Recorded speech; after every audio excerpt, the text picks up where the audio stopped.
Chapter 11:10. What's the matter? Leah held on to Gu Mengmeng's shoulders and asked. Gu Mengmeng took a deep breath and said, "The tear of the beast deity, kiss of the ocean, love of the sky, soul of the forest, heart of the desert, spirit of the rocky cliffs and key of the beast king are the 7 treasures of the beast world. These 7 treasures are the divine items of the beast world. With any one of them, you can activate the bloodline of the beast king and dominate the beast world. If you gather all 7, you can open the doors of time and space." Elvis and Leah froze. The moment the words doors of time and space came out, it was as if everything in this world had frozen. Elvis and Leah even forgot to breathe and just stared at Gu Mengmeng blankly.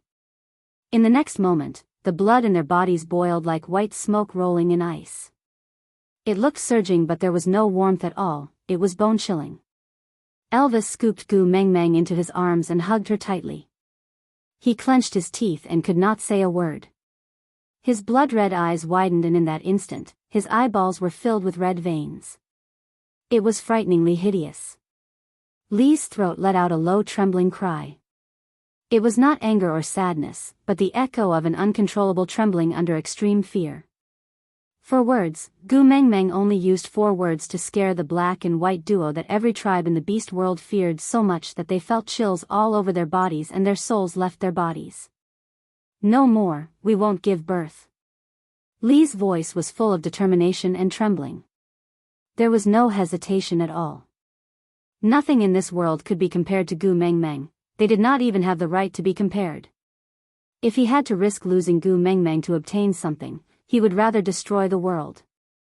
He did not want anything but Gu Mengmeng. Gu Mengmeng sighed. She did not dare to say it all along because she was afraid that things would turn out like this. She thought that Elvis and Leah dared to let her enter the lake meant that they were not that afraid that she would leave. So, that person was already forcing himself to believe her. The words doors of time and space were still too serious for them. Hugging Elvis back gently, Gu Mengmeng said softly, "Don't panic, let me finish." His ears were ringing and his mind was filled with Gu Mengmeng's words. "You can open the doors of time and space," the way she cried and said she wanted to leave, the way she smiled and thanked him before lying in the middle of the lake, the way she curled up in a corner and said she did not belong here. All he could think of was the way she wanted to abandon him. Fear, every inch of Elvis's nerves was telling him that he was extremely afraid. Even though he was holding her like this, he still couldn't shake off the fear of losing her in the next second. Gu Mengmeng knew that their emotions were fluctuating too much. She had tried to communicate with them several times but to no avail. They were so shocked by this news that they could not listen to anything else she said. Elvis hugged her tightly, while Lee's eyes were fixed on her. He felt as if the knife would disappear if he blinked. Gu Mengmeng sighed and patted Elvis's back lightly, calling him over and over again, "Hubby, hubby, hugging Gu Mengmeng until her entire body was numb. Elvis finally heard her calling and squeezed out a dry sound from his throat. Chapter 11:11. I know. It was just 3 simple words, but it was as if Elvis's entire chest had been torn apart. He knew, all his rationality told him that Gu Mengmeng would not leave him. They also had such blissful days, Hedda and his brothers whom she cared about, Leah whom she liked, Sandy whom she cared about, but even though he knew, he still felt uneasy. Even though he was hugging her like this, he still felt that she could slip away from his fingers in the next second, just like a gust of wind, just like a handful of sand, just like the sunlight that could not be held back, just like the ocean waves that could not be held back. But I can't control myself, I'm still afraid. Gu Mengmeng held Elvis's face with both hands and kissed him deeply on the lips. Elvis was stunned at first, then he kissed her back crazily. If she wanted a kiss, he would give her the hottest kiss. He could satisfy all her needs, really. As long as she didn't leave, as long as she stayed, as long as she didn't abandon him, he could do anything, really. Really, Elvis's kiss was lingering, passionate and urgent. His uneasiness and desire were clearly conveyed to Gu Mengmeng through this kiss. Gu Mengmeng allowed him to entangle her tongue and only responded gently. She calmed his emotions slowly, softly, and gently. The kiss lasted for a long time until Elvis finally calmed down. This kiss was only left with deep love. Gu Mengmeng then slowly let go of Elvis. Panting heavily like a fish on shore, her face flushed from lack of oxygen was filled with tenderness. She chuckled. "Are you still afraid now?" Elvis hesitated for a moment, but still nodded. "I'm afraid." Gu Mengmeng had no choice but to reach out a hand to Leah. Without hesitation, Leah held her little hand tightly in his palm. Gu Mengmeng's other hand was holding Elvis's. Both of them protected her in their palms, feeling that soft touch. They didn't dare to use too much force, afraid of hurting her, but they also didn't dare to let go, afraid that she would disappear. Gu Mengmeng took the initiative to hold their hands. "Not only can you not leave me, I can't leave you too." "I won't leave, I won't." Elvis and Leah nodded with much difficulty. Leah said, "I always believe Mengmeng's words." No matter how uneasy he was, no matter how scared he was, as long as she said it, he would believe her. Elvis nodded and replied, "Xiao Meng, you can lie to me about anything but this. You must never go back on your word, understand?" Gu Mengmeng nodded. "Why don't I make an oath to the beast deity?" "No." Elvis and Leah replied in unison, "You are not allowed to swear recklessly." Gu Mengmeng chuckled. "All right, I won't swear. But you have to believe me before I can continue." Elvis hesitated for a moment, then looked up at Gu Mengmeng and said firmly, "Xiao Meng, I want you to promise me.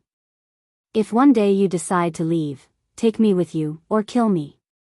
"And me," Leah said softly. Gu Mengmeng nodded helplessly.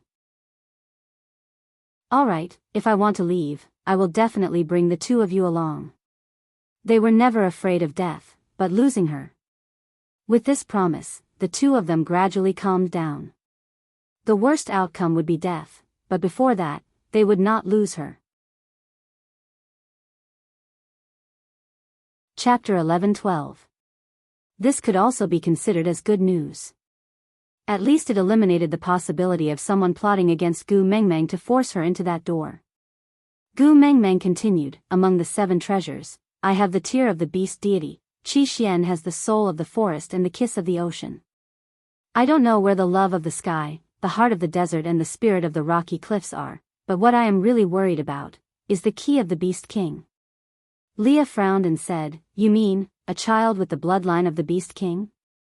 Gu Mengmeng nodded and said, "Wang Xiaoxin wanted to use snake as the key of the beast king that year, so she found whales to mate with." Although the doors of time and space were not opened in the end, but Leah knew that there were some things that Gu Mengmeng could not say out loud, so he helped her to say, "But the usage and activation methods of these 7 treasures have been passed down to the messenger's tribe, Sauter. The best proof is that Cole knew how to use the kiss of the ocean and the soul of the forest to save Qi Xian. So, you are worried that Cole will target your next child with the bloodline of the beast king. You are afraid that what happened to Qi Xian will happen again, right?" Gu Mengmeng nodded, indicating that what Leah said was exactly what she was worried about. One Qi Xian had already exhausted her. If Cole did the same thing and abducted another child from her, she would really break down. She was really afraid that when she was about to stab Cole's chest with her sharp blade, the one standing in front of her would not be an enemy, but her child. The simplest way is for you to not have any more children. In the end, the topic returned to this. Lee's emotions were very strange. From the start, he had been trying his best to suppress his desire to have a nest of children with the same bloodline as her. Then, he completely destroyed this hope, and then rekindled it. But now, he actually started to hate those children who had yet to appear. As long as they never appeared in this world, did that mean that he would not have to bear the risk of losing Gu Mengmeng? Anyway, Qi Xian had already been snatched back, so they did not need to pay Cole any ransom, right? Gu Mengmeng sighed and said, "Leah." Lee's lips were pressed into a straight line. He did not say anything else and just avoided Gu Mengmeng's gaze. He did not want to anger Gu Mengmeng at this moment, not even the slightest bit. Gu Mengmeng tightened her grip on Lee's hand. "Originally, after snatching Qi Xian back, I had planned to give up on searching for the 7 treasures. But now, I have a new idea." Elvis and Leah frowned, their palms sweaty and their lips tightly pursed. Gu Mengmeng knew what they were worried about, but the more she did not explain herself, the more uneasy they would be. She might as well state her thoughts clearly. She believed that they would understand. Chapter 11:13. Gu Mengmeng paused for a while before continuing. There is only one set of the 7 treasures in this world. As long as both of you use one each, then no one will be able to gather all of them to open the doors of time and space. Gu Mengmeng's words made sense. The tear of the beast deity was in Gu Mengmeng's body. If Elvis and Leah used the heart of the desert and the spirit of the rocky cliffs to activate the Beast King bloodline, then anyone who wanted to open the doors of time and space could only choose to kill the 3 of them to obtain the 7 treasures. One Beast King could already look down on the entire beast world. When 3 Beast Kings gathered together, it would basically be the game mode of a pay-to-win warrior. They could ask arrogantly, who else? The iron triangle formed by Gu Mengmeng, Elvis and Leah was the most indestructible and stable relationship in the beast world. It was impossible to destroy them one by one. No matter which one of them was attacked, the other 2 would definitely come to their rescue immediately. So, it was simply a fool's dream to think of obtaining the 7 treasures from them. Once Gu Mengmeng voiced out her idea, Elvis and Leah immediately exchanged glances and their eyes lit up. That's right, their rationality had been blown away by the news of Gu Mengmeng will leave. They could not think of anything and fell into a huge whirlpool. But in a crisis, danger and opportunity coexisted. As long as they could snatch the remaining 3 treasures before Cole finished setting them up, they would have the upper hand and gained an absolute advantage. Even if they could only grab 2, it could be said to be an absolute advantage. Elvis circled his arms around Gu Mengmeng's waist and hugged her lightly. He kissed her forehead. Ever since I met you, I've started to be overcautious. I've even forgotten that taking the initiative is my style. Lee's thoughts were more meticulous and persistent. He brought Gu Mengmeng's little hand to his lips and kissed it. Leave this to me. Gu Mengmeng nodded and replied, yeah. For the past 2 years, Leah and Elvis had been keeping a low profile and only focused on Gu Mengmeng. They just wanted to live their simple lives in peace and had long forgotten their grand ambition of uniting the beast world for so many years. However, even if they did not cause trouble, trouble would never let them go. Blindly avoiding them didn't seem to be able to keep the peace. Since that was the case, why not make a big fuss? If their family of 3 became Beast Kings, they would like to see who would dare to play tricks in front of them. This night, Leah and Elvis could not sleep for the first time in a long time. Not worry, but excitement. The 7 treasures, which he had always rejected, suddenly became something that he had to obtain. They wanted to make Gu Mengmeng stay and ensure that no one in this world would dare to be presumptuous in front of her. Obtaining the 7 treasures seemed to be a way to settle things once and for all. The next day, after Gu Mengmeng woke up, Elvis and Leah decided to go out at the same time. Elvis continued to stock up on food for the winter while Leah made arrangements to search for the 7 treasures. At that moment, Gu Mengmeng was not used to being alone like this. In the past, one of them would always be by her side. The pot was filled with the meat that Leah had cooked and Gu Mengmeng scooped a bowl for herself. Gu Mengmeng was the only one at the 6-seater table. I used to eat alone, so I didn't think there was any problem. Only now did he understand that solitude was also a luxury, because first, he had to experience being accompanied and cared for. Chapter 11:14. Mandy. Gu Mengmeng was rather surprised because the 16 valued females had a kind of adoration towards her that was similar to fans towards their idols. They liked her very much but did not dare to get close to her. Unless Gu Mengmeng took the initiative, they would always approach her, as if they were afraid of causing trouble for her. Mandy placed her hands behind her back and appeared rather uneasy. She took small steps towards Gu Mengmeng and said, "When the great witch doctor went to look for Ian in the morning, he said that I can come and play with you, play with, a child?" Gu Mengmeng chuckled and looked at Mandy like a child who had received candy, as if playing with her was a reward. Actually, her fox was just afraid that she would be bored at home alone, so he sent Mandy over to accompany her, right? Gu Mengmeng took a bowl and handed it to Mandy, asking, "Have you eaten breakfast?" Mandy shook her head, blushing slightly.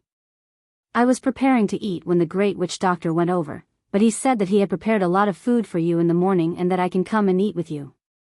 So, although our Ralph learned some cooking methods from Great Leah, the taste is not that great. So." Mandy instinctively swallowed her saliva. She looked at the big pot of fragrant stewed meat on the table in front of Gu Mengmeng, her eyes filled with desire. Gu Mengmeng waved her hand and said, "It's good that you haven't eaten yet, come and eat with me." Mandy agreed readily and happily sat down diagonally opposite Gu Mengmeng. Gu Mengmeng chuckled. The smell left behind by Elvis and Leah on the stone bench was a declaration that this was the master's seat and she could not sit there. And the seat diagonally opposite Gu Mengmeng was the one that Wabi-I had sat on before. The smell was also very domineering and Gu Mengmeng was probably the only one in the beast world who had the guts to sit there. And the seat diagonally opposite was more fluid. Oriton, Barit, Ian, Fei Roy, and the other guests had all sat there before, so Mandy automatically sat there. Gu Mengmeng did not say anything and just scooped a big ladle of meat into Mandy's bowl. "Lee's cooking is especially good. Eat more." Mandy smiled sweetly. She took the bowl from Gu Mengmeng and took a bite, before letting out a satisfied sigh. Gu Mengmeng could clearly see the word happiness on her face. As Mandy ate, she said to Gu Mengmeng, "Great messenger, I heard the witch doctor ask Ian something about the love of the sky when I left. Ian didn't seem to want to talk about it." Gu Mengmeng paused and looked up at Mandy. "You have already mated with Ian?" Mandy smiled shyly and nodded. "Yes, we did it the day before yesterday." As she spoke, Mandy turned around. Between her two shoulder blades was a soaring eagle owl. It looked as if it was passing through a mountain stream, its gaze sharp and unstoppable. This was probably his most confident appearance. Gu Mengmeng chuckled. Congratulations." Mandy smiled sweetly and said, "I still have to thank the great messenger for this matter. If you hadn't agreed, Ian would definitely have rejected me. On the day of mating, Ian told me that he had actually liked me long ago. However, as the previous master of the Eagle Owl tribe, he had responsibilities and obligations that he could not shirk from. Hence, he could only suppress his feelings and said that he had wronged me. He even apologized to me." Chapter 11:15. Mandy immediately became nervous. She pursed her lips and asked timidly, "Great messenger, are you angry at him?" Gu Mengmeng smiled and shook her head.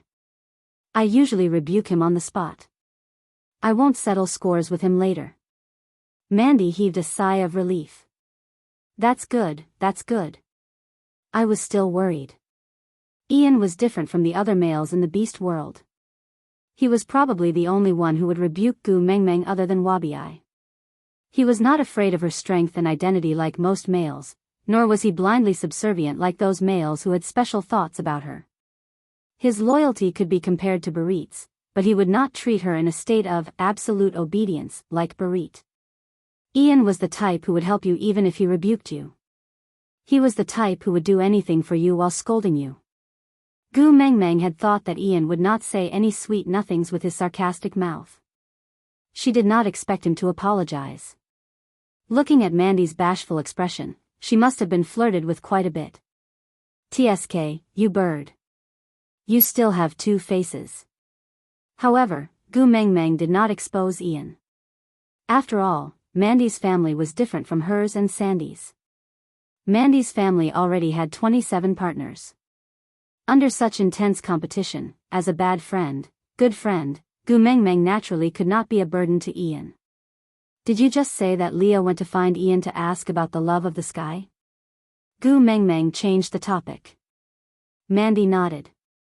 "Yes, but Ian seemed to be avoiding it and did not want to talk about it."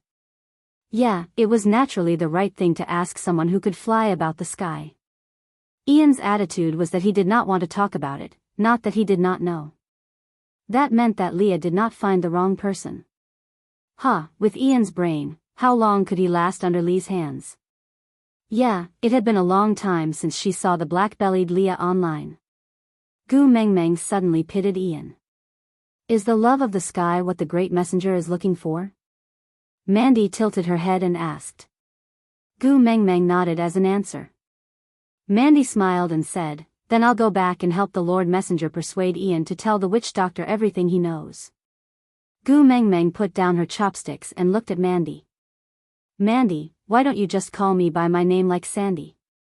Great messenger, sounds so awkward. Can I? Mandy's eyes lit up. She felt like a little fan who had suddenly gotten her idol's private WeChat ID. Gu Mengmeng nodded. Yeah, of course. Gu Mengmeng? Mandy's eyes sparkled as her lips curled up uncontrollably. She called out Gu Mengmeng's name softly. Yeah. Gu Mengmeng responded, nodding and smiling. Ah. Mandy held her face in her hands and screamed. Just like a fan. Gu Mengmeng was actually quite surprised. After all, Mandy had joined Saint Nazaire for more than a year. Although she rarely stayed in Saint Nazaire, it was not to the extent that she would be so excited just by calling her name. After Mandy calmed herself down, she also felt that she had been very rude. She put down her bowl with a red face and said, Messenger. Gu Mengmeng, I'll go back first. You're not eating? Gu Mengmeng looked at the remaining half bowl of meat in Mandy's bowl and asked in confusion. Chapter 11:16. Mandy ran off in a flash and Gu Mengmeng could not stop her in time. Shaking her head in exasperation, Gu Mengmeng let her be. After Mandy's antics, Gu Mengmeng's unfamiliarity with being alone faded away. After clearing the bowls and chopsticks, Gu Mengmeng returned to the cave to retrieve 2 pieces of snake skin. Wabi-Ai had brought them for her so that she could change into 2 sets of clothes. But the snake skin on her body belonged to Snake and she did not want to take it off, so these 2 pieces of snake skin had been left unused. Now, they could be put to use. The wooden pail that Fei Rui had helped Gu Mengmeng wash was already completely dry. Gu Mengmeng tied the snake skin loosely to the wooden pail to act as a strainer, then opened the seal of the stone basin. She used a large stone bowl to pour the fermented grape juice onto the snake skin, filtering the juice before placing the pulp at one side. Gu Mengmeng slowly poured the juice into the 9 large basins. By the time she poured the 3rd basin, Elvis and Leah had already returned. The moment they entered the cave, the 2 of them were taken aback. Elvis went forward to carry Gu Mengmeng while Leah took the large stone bowl from her. Why didn't you wait for us to come back and let us do it? Leah asked as he copied Gu Mengmeng's actions of pouring the grape juice onto the snake skin and filtering it into the wooden pail. Elvis grabbed Gu Mengmeng's little hand and placed it into his mouth, licking the sticky juice off her fingers.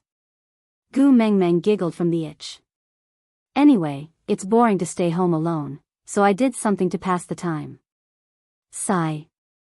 I will go wash my hands. But Elvis did not let go. He tightened his grip on Gu Mengmeng's waist. I can lick it cleaner than you can wash it. Gu Mengmeng looked at Elvis speechlessly. Stop fooling around, Elvis gently bit Gu Mengmeng's fingertip. I haven't seen you for an entire morning. Be good and let me get closer to you. Dirty. Gu Mengmeng blushed. But Elvis laughed. He kissed Gu Mengmeng's little face.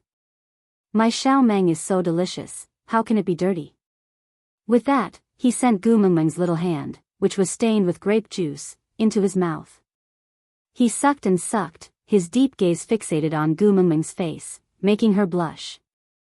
However, Elvis seemed to be infatuated with the feeling of teasing her so much that she felt shy and at a loss for what to do. The more he sucked, the more exaggerated it became. In the end, it felt like an action movie. Gu Mengmeng quickly retracted her hand, her face so red that it looked like blood was about to drip out.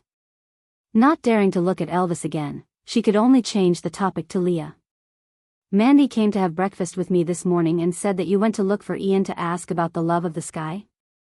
Leah nodded. Yeah, I just wanted to give it a try. My luck is not bad, he must know. But he doesn't want to say? Leah nodded and replied, Then, seeing that the wooden barrel was already filled to the brim, he removed the snake's slough and used the sealed lid that Gu Mengmeng had prepared beforehand to cover the wooden barrel. He moved it to the other 2 wooden barrels that were already filled and said, Have lunch first, I will do the rest after I finish cooking. Actually, I can do it. Leah pressed Gu Mengmeng's hand to his lips and kissed it. Your males are still alive. How can I bear to let you use this pair of beautiful hands to work? Don't make my heart ache. Be obedient, Gu Mengmeng was helpless. She mumbled softly, I will be groomed into a useless piece of trash by you guys sooner or later. Aside from the topic, alright, today's update has ended. See you tomorrow. Remember to leave a message with 5 stars. Then, remember to hand over the tickets if you have them. Chapter 11:17. Hearing Gu Mengmeng's complaints, Leah smiled instead. He pinched Gu Mengmeng's little nose. It would be best if we can pamper you so much that you can't even breathe when you leave us. That way, I won't have to worry about you suddenly disappearing. TSK, Gu Mengmeng wrinkled her nose. She didn't insist on filtering the grape juice herself. Leah transformed his hands into claws and then back into hands. His hands were so clean that they were not stained by dirt. When the sunlight shone on them, it was as if his skin had been tanned until it became transparent, giving off a pinkish glow. Gu Mengmeng didn't have a hand fetish, but she really liked Leah and Elvis's hands. Both of their hands looked especially nice. If their fingers were intertwined, that would be an extremely beautiful scene. Thinking about that, Gu Mengmeng sniffed instinctively. She mustn't have a nosebleed again. Otherwise, she didn't know how the 2 of them would deal with her. Not long after lunch, Mandy dragged Ian to Gu Mengmeng's cave. Gu Mengmeng looked at the solemn Ian and Mandy, who kept urging them, and roughly understood what was going on. Ian looked at Gu Mengmeng for a long time. Must you find the love of the sky? Gu Mengmeng thought for a moment before nodding. Ian looked at Mandy again. In the end, he couldn't resist her nagging. Then find a male from the bird tribe to be your partner. Ah. Gu Mengmeng was shocked. Luckily, Ian had already mated with Mandy. Otherwise, Leah and Elvis would probably be strangling him by now. Ian pulled Mandy to sit at the long table at the entrance of Gu Mengmeng's cave. He stood behind her and placed his hands on her shoulders. His face was filled with helplessness. I heard that the love of the sky is on the highest peak of the Moda Mountains. That place is so tall that it pierces the clouds and is abnormally steep. Ordinary orcs can't even reach that height. Even birds may not be able to fly up to that height. The eagle owl tribe used to be one of the birds guarding the mountain. But because the climate was too harsh and it was difficult for them to reproduce, the number of females in the tribe decreased until none were left. Ian remained silent for a long time before continuing. The eagle owl tribe is a tribe that guards the lower altitudes of the Moda Mountains. As the guardians, we have never flown to the peak of the mountains. Even if he tried his best, he could only fly halfway up the mountain. So, if you want to go to Moda Mountains to retrieve the love of the sky, you must first find a vulture as a partner. Apart from them, there was no other race in this world that could fly so high. However, the vulture race prided themselves on being the people closest to the sky. They were even more arrogant than normal birds and would definitely not come down from the Moda Mountains to approach the land beasts. So, it's basically impossible for you to find a vulture as a partner. This was a vicious cycle. If you wanted to go up the Moda Mountains, you would need a vulture to fly you up. But vultures could only be found on the Moda Mountains. Since the eagle owl tribe used to guard the mountain, they should be very familiar with them, right? Can't you accompany me and pass the message? Gu Mengmeng asked. Ian's face darkened and the emotions in his eyes were hard to decipher. His brows were tightly furrowed, as if he was holding back something. After a long time, he finally spoke. In order not to be exterminated, I brought my tribesmen to seek refuge in Saint Nazir. This is equivalent to betraying all the guardians of the Moda Mountains. They will not leave the Moda Mountains to chase after us. But if we go any closer to the Moda Mountains, all the birds on the mountain will attack together and tear the people from the Eagle Owl tribe into pieces. Digression, do you remember my babies? We have an explosive update on the 24th. At midnight that day, there will be at least 100,000 words of updates. Chapter 11:18. That's why you are not willing to tell Leah about this? Are you afraid that I will force you to go with me? Gu Mengmeng asked. Ian shook his head and said, when I sought refuge in Saint Nazir, I said that as long as you take in my tribesmen and help us survive that winter, my life will be yours to command. If you must go find the love of the sky, I will bring you there even if I will be torn to shreds. But Ian tried his best to curl the corners of his lips into a bitter smile and said, because of my decision, the Eagle Owl tribe has become the shame of the Moda Mountains. I don't have the face to go back and face my former friends. I clearly remember that you came to seek refuge in Saint Nazir when you were at your wits' end. You just wanted your tribesmen to live on and did not do anything heartless. Why are you so ashamed to face others? Gu Mengmeng was indignant. She could insult her friends however she wanted, but why should others despise her? Ian lowered his head and said, the Eagle Owl tribe is not the first and will not be the last. But only the Eagle Owl tribe left the Moda Mountains and gave up their duty to protect it. To the Moda Mountains, the Eagle Owl tribe is a traitor, a deserter, and a betrayer. Gu Mengmeng tilted her head and said, do you know me? Ian looked up and looked at Gu Mengmeng as if she was an idiot. It was rare that Gu Mengmeng did not rebuke him. She pointed at her own nose and said, doesn't the bird tribe view serving the beast deity as the highest honor? Since that's the case, isn't serving me, the messenger of the beast deity, closer to the beast deity and more loyal to him than flying foolishly in the sky? Ian looked at Gu Mengmeng and suddenly had a feeling of speechlessness. All roads lead to Rome. Being loyal to the beast deity is not the only way to defend a mountain range. Gu Mengmeng patted Ian's shoulder and said, to let the beast deity see your loyalty, the first requirement is for you to stay alive. If you die in the Moda Mountains, the beast deity will not be able to see it no matter how horrible your death is. He will be very busy. Unknowingly, Gu Mengmeng's words were like a seed that sprouted in Ian's heart.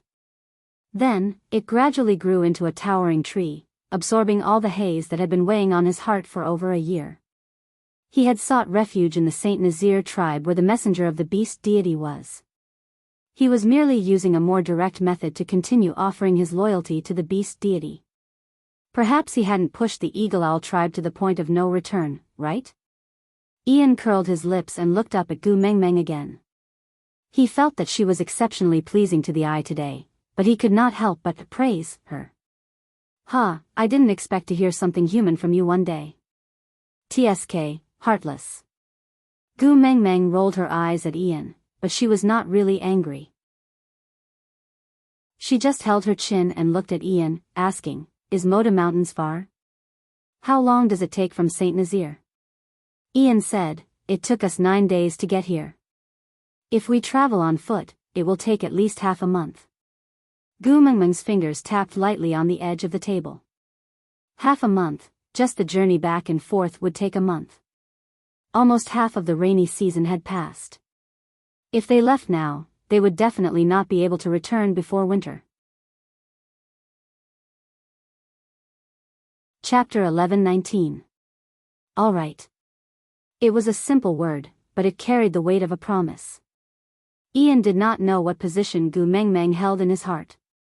Was she the messenger of the beast deity respected by the Eagle Owl tribe and even the entire beast deity, or was she a friend whom he could sacrifice for?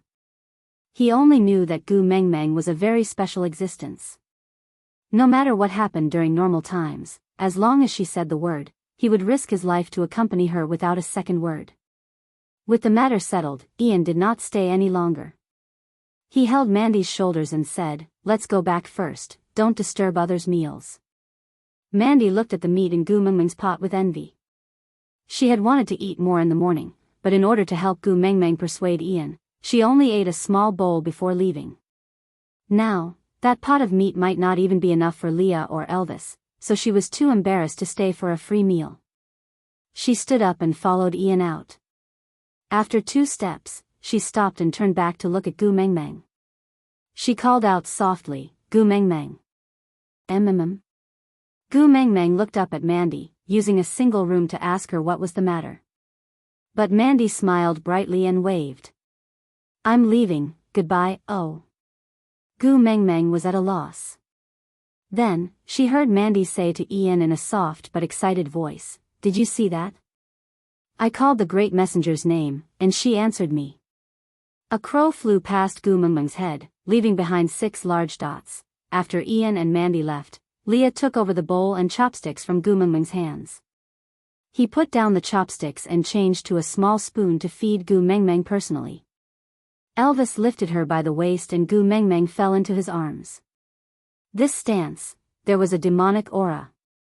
Leah looked at Gu Mengmeng with a grin. "Mengmeng, do you think our family will have a new member soon?" Gu Mengmeng instinctively rubbed her tummy. "Not so soon. If I don't get the love of the sky, will the 2 of you make me pregnant?" Elvis held Gu Mengmeng's hand that was on his tummy. "Don't act dumb. Children are never considered family members." "Why?" Gu Mengmeng slammed the table and exploded. Why couldn't her child be considered a member of her family? Was there still justice in this world? Elvis chuckled, rubbing her little head and comforting her, because when they grow up, they will mate with other females and form a family. They cannot stay in our family forever, so children cannot be considered as family members. Gu Mengmeng thought about it. Yeah, she treasured her son, but she was not so perverted as to not allow her son to get married and tie him to her side to be a bachelor for the rest of his life. Sigh, the pig that he raised would eventually have to steal someone else's cabbages. He had to accept this as soon as possible. Gu Mengmeng nodded and said with a little melancholy, "Oh, so our family only consists of you, me, and Leah." Facing Gu Mengmeng's disappointment, Leah raised his eyebrows. His expression did not change as he continued to smile amicably. "Yeah, there are only 3 of us. It's a little too small, right?" Gu Mengmeng nodded instinctively. She had originally thought that her family was rather strong. With her, Elvis, Leah, Heda and his brothers, there would be even more little foxes and wolves in the future. However, it turned out that her son could not even be considered a member of her family. How depressing. Chapter 11:20. Her hair stood on end. For the first time, Gu Mengmeng felt that Li's smile was too scary. She shook her head. "No, I don't want to take in a vulture as a partner." Leah chuckled. "That's right. The vultures live in the harsh Moda Mountains all year round. Their bodies are naturally stronger than ours. Moreover, they can fly. Apart from your beast pressure, no one can push them down from the sky at that height. So even if we challenge them to become partners, Elvis and I may not be their match. Moreover, if you fancy one, Elvis and I can become partners without the challenge." Gu Mengmeng cupped Li's face and stopped him from speaking more and more exaggeratedly. "I don't want to become partners with a vulture. You are thinking too much." Li's mouth was pinched into a fish's mouth by Gu Mengmeng. His bewitching eyes matched with his adorable lips gave off a conflicting sense of cuteness. Gu Mengmeng smacked her lips and kissed him. "Don't think too much. You and Elvis are enough for me. Our family doesn't need other males." Li's temper melted from the kiss. His tone unknowingly softened. The vultures rarely go down the mountains, but that doesn't mean they have never gone down before. In the past 1,000 years, they once went down to Sauter to meet the leader at that time. No one knows what they talked about then. But the vulture's looks were described vividly. Leah gently pressed down Gu Mengmeng's little hand that was pinching his face and said, "His long brown hair is like the flowing water of an ancient lake. His slender and muscular physique is a perfect work of art forged by the harsh climate of the Moda Mountains. It is forged by the cold winds above the clouds and has its own lofty and unyielding character. They walk calmly in the Sauter tribe. That is because they have no fear because of their power. Just a glance from their sharp eyes would make others shudder in fear. They would automatically retreat and try to find a place to hide themselves. With that, Leah sighed. The Snow Fox tribe is such a proud tribe. How good-looking must they be to be able to pass down such a legend for hundreds of years? Meng Meng, I suddenly have no confidence in my own appearance. What if you really fancy a male vulture? Gu Meng Meng shook her head and sighed. Didn't you confidently tell me that there is no one better looking than you in this world and that I should just look at you? Why are you saying this now? Leah glanced sideways and said worriedly, back then, I felt that the vultures never set foot on land and you would never see them, so I was naturally the best looking. Who knew? Sigh. Gu Meng Meng leaned forward and kissed Lee's face, saying, no matter how they look like, in my heart, you and Elvis are nothing. You said it yourself. Leah peeked at Gu Meng Meng from the corner of his eye and said proudly. Yes, yes, yes, I will. Gu Meng Meng smiled helplessly, before snuggling back into Elvis's arms. Hubby, say, since the vultures are so powerful, why don't we bring them all back to Saint Nazaire after we get the kiss of the sky? Just like the Eagle Owl tribe, they can be incorporated into our air force. No. Elvis's rejection was resolute, without a trace of hesitation or hesitation.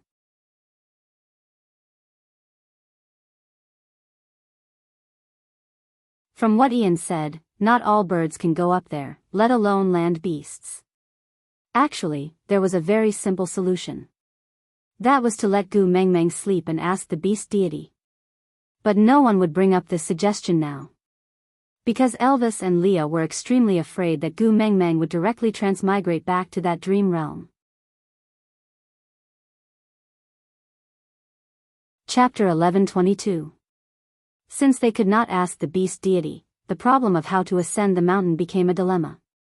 But luckily, they still had a whole winter to slowly think about it, so they were not in a hurry to come up with an answer. The rainy season in Saint Nazaire was extremely busy. Males and families hunted and preserved meat in a frenzy, while those that did not mate would follow Barit and Oradin out to search for the potatoes, sweet potatoes, and lotus roots that Gu Meng Meng had taught everyone before. The rest of them tanned beast skins and divided them according to their grades, before distributing them equally to all the females in Saint Nazaire. Gu Meng Meng had brought everyone to do it once during the winter 2 years ago. Although Gu Meng Meng was not around last year, there were many old tribesmen in Saint Nazaire, so they did not delay the preparation of supplies while defending against the enemies. This year, everyone was more experienced. With Gu Meng Meng holding the fort at home, Elvis traversing through the territory, and Leah strategizing in the tribe, everything was more orderly. Ever since Gu Meng Meng made Mandy call her by her name, Mandy seemed to be hooked by her soul, running over to Gu Meng Meng's place every day. There was nothing special, just following behind Gu Meng Meng to watch others preserve meat or give pointers on how to prepare and store vegetables. Counting the days, first snow should be here soon. Gu Meng Meng was sitting at the entrance of the cave, looking up at the sky when she saw an eagle owl flying close to the ground. When it reached Gu Meng Meng, it transformed into a human and said, "Great messenger, Frankston's witch doctor Joshua wishes to see you." Joshua? Gu Meng Meng thought for a while and asked, "What is he here for?" The eagle owl shook its head and said, "I don't know, he won't tell me even if I ask him. He only said that he wishes to see the great messenger and won't leave until he sees you." Gu Meng Meng originally wanted to say that the witch doctor could look for him if he had something to do, but thinking about how Leah was already having a hard time arranging the distribution of resources for the winter, and also having to worry about obtaining the love of the sky from Moda Mountains, as well as being on guard against Cole's interference, even the smartest person would be exhausted. She sighed and said, "Ask him to come in." Yes. The eagle owl bowed, then transformed into a beast and flew against the wind. Not long later, Joshua appeared in front of Gu Meng Meng. To be honest, Gu Meng Meng was stunned by this first-level ape. Not because he looked outstanding, but because he was wearing clothes. Yes, clothes. It was not the beast-skin skirt that Elvis and Leah usually wore, nor was it the strange clothes that Leah wore during the ritual. Instead, it was a simple long robe. Judging from the material, it was made of deerskin. Calling it a robe would be an exaggeration. It looked like two pieces of deerskin with the head, tail, and limbs removed and cut into a rectangle. One end was sewn with thread, leaving only a collar. After putting it on, a 4-finger-wide belt was made out of something that looked like tree bark. The shoulders of the clothes were slightly wider than his body, and when the waist was tightened, many of the shortcomings of his body were covered up. Joshua, who was originally weaker than high-level orcs like Elvis and Leah, now had a scholarly and refined aura. He did not look like a barbarian, but more like an ancient person. This was the first time Gu Mengmeng saw a male wearing clothes that were meant to cover his body after coming to the beast world.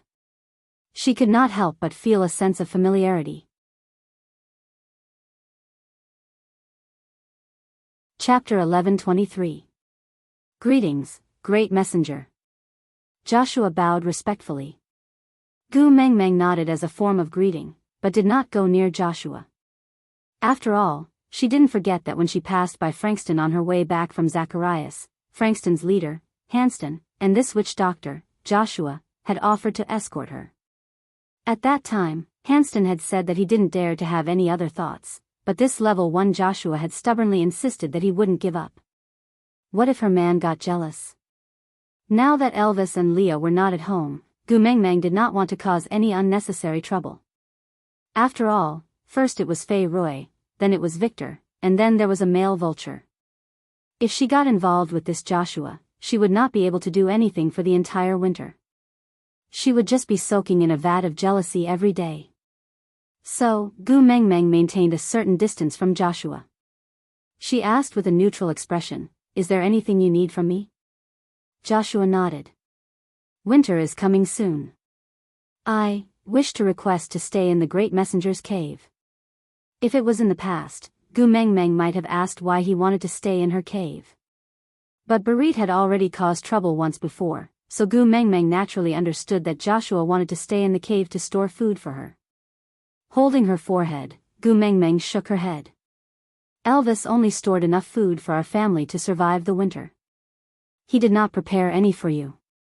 In other words, she did not lack food and did not want you. Joshua did not seem surprised by this answer. After all, they were a neighboring tribe.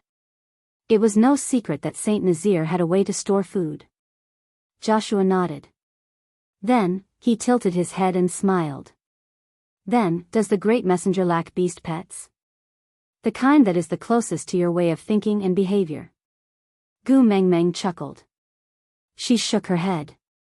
"Joshua, I have no intention of recruiting new males into my family. So don't waste any more time on me. Go find a new target. I can wait." Joshua did not seem to take Gu Mengmeng's rejection to heart. He just lowered his head. The males in the beast world are all stubborn. They either don't love, or fall in love for the rest of their lives. Gu Mengmeng was very clear about this. However, she no longer wanted to carry someone else's burden for the rest of her life. It was too heavy. Gently caressing the back of her neck, Gu Mengmeng smiled. "My stance is very clear. I don't like you. If there's nothing else, please leave." Joshua shook his head. "I want to join Saint Nazir as a witch doctor." Unmated males had the right to decide which tribe they wanted to live in. Witch doctors were a precious resource that was second only to females. Almost all tribes fought over them, and there was absolutely no reason to reject them. However, if they accepted him, wouldn't it mean that they had tacitly agreed to his waiting? Chapter 11:24. Oh, by the way, other than me, there are 17 females in our tribe. Other than Maya, who is a half-orc, the rest are all complete females. As Gu Mengmeng said, she held Mandy's arm and smiled. "Here, she is Mandy, a female leopard. I personally crowned her the first beauty of the beast world a year ago. If you want to mate, why don't you consider wooing Mandy?" After saying that, Gu Mengmeng felt her face hurt. She sounded like a pimp. Mandy glared at Gu Mengmeng shyly. "I promised Ian that I will only accept him this year. If you want to woo me, you have to wait until next year. Joshua smiled at Mandy and said, "Nice to meet you, Mandy." That was considered as a greeting. Then, Joshua's gaze returned to Gu Mengmeng. "I can accept the test to join the tribe. I am willing to accept it no matter what the test is. I must join Saint Nazir." "Join Saint Nazir as a witch doctor?" "Sure, you are most welcome."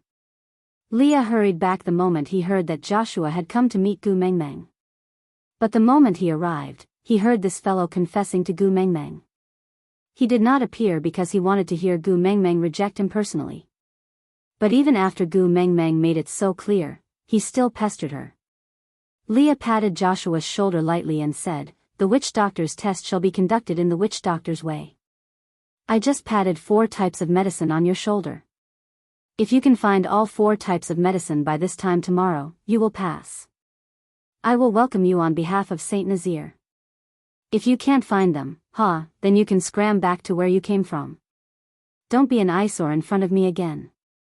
Joshua tilted his head and sniffed the scent on his shoulder. For smells, the number was correct. But these 4 smells were especially faint and hard to distinguish. But in order to join Saint Nazir, Joshua still decided to accept this challenge. Passing the test as a witch doctor meant that the test given by Leah was not too harsh. "Okay," Joshua answered and turned around to search for the medicine that he had sniffed out first. After Joshua left, Gu Mengmeng leaned on Lee's shoulder. "What did you pat on his shoulder? Are you sure he won't be able to find it?" Leah chuckled. "Don't worry, I will not allow flies to keep flying around you." Gu Mengmeng laughed and said, "Didn't you say you have a lot of things to settle? Why are you back so early?" Leah carried Gu Mengmeng in his arms and said, "Come back to kill flies." Gu Mengmeng replied, "It's just Joshua, I can handle him myself." Leah replied, "If you have to handle everything, why do you still need Elvis and me?" Gu Mengmeng was speechless. She could only wrap her arms around Lee's neck and lean into the hollow of his neck, allowing him to carry her back to the cave. Mandy followed him for 2 steps, but upon receiving Lee's warning gaze, she could only turn around and leave angrily. Only then did Leah heave a sigh of relief. His Mengmeng was too outstanding. What should he do if she could win over both genders? He had finally gotten rid of Sandy with much difficulty, and now there was Mandy. Could it be that those with Mandy in their names all had a special liking for his Mengmeng? TSK, as expected, she could not leave Gu Mengmeng's side with Elvis, or else it would be hard to guard against her. Chapter 1125. Leah didn't tell Gu Mengmeng which 4 drugs he had applied on Joshua's body, and Gu Mengmeng didn't press him. Gu Mengmeng didn't have any special feelings for Joshua, so she didn't want to give him any hope. Turning a blind eye was the most heartless and appropriate method. There were many things to settle in the tribe, especially after confirming that they were going to the Moda Mountains during the monsoon season. Leah had even more things to settle. But everything he did was for Gu Mengmeng. If he neglected Gu Mengmeng because of those things, wouldn't he be putting the cart before the horse? In his eyes, nothing was more important than Gu Mengmeng. So since he was back, Leah didn't plan on going out again. He just sat at the entrance and started curing the meat like the other males. After all, if he didn't do it, Gu Mengmeng had to do it. Elvis, the great god of dark cooking, was forbidden from touching any food that wasn't edible. And he couldn't bear to part with Gu Mengmeng's hands rubbing the coarse salt crystals.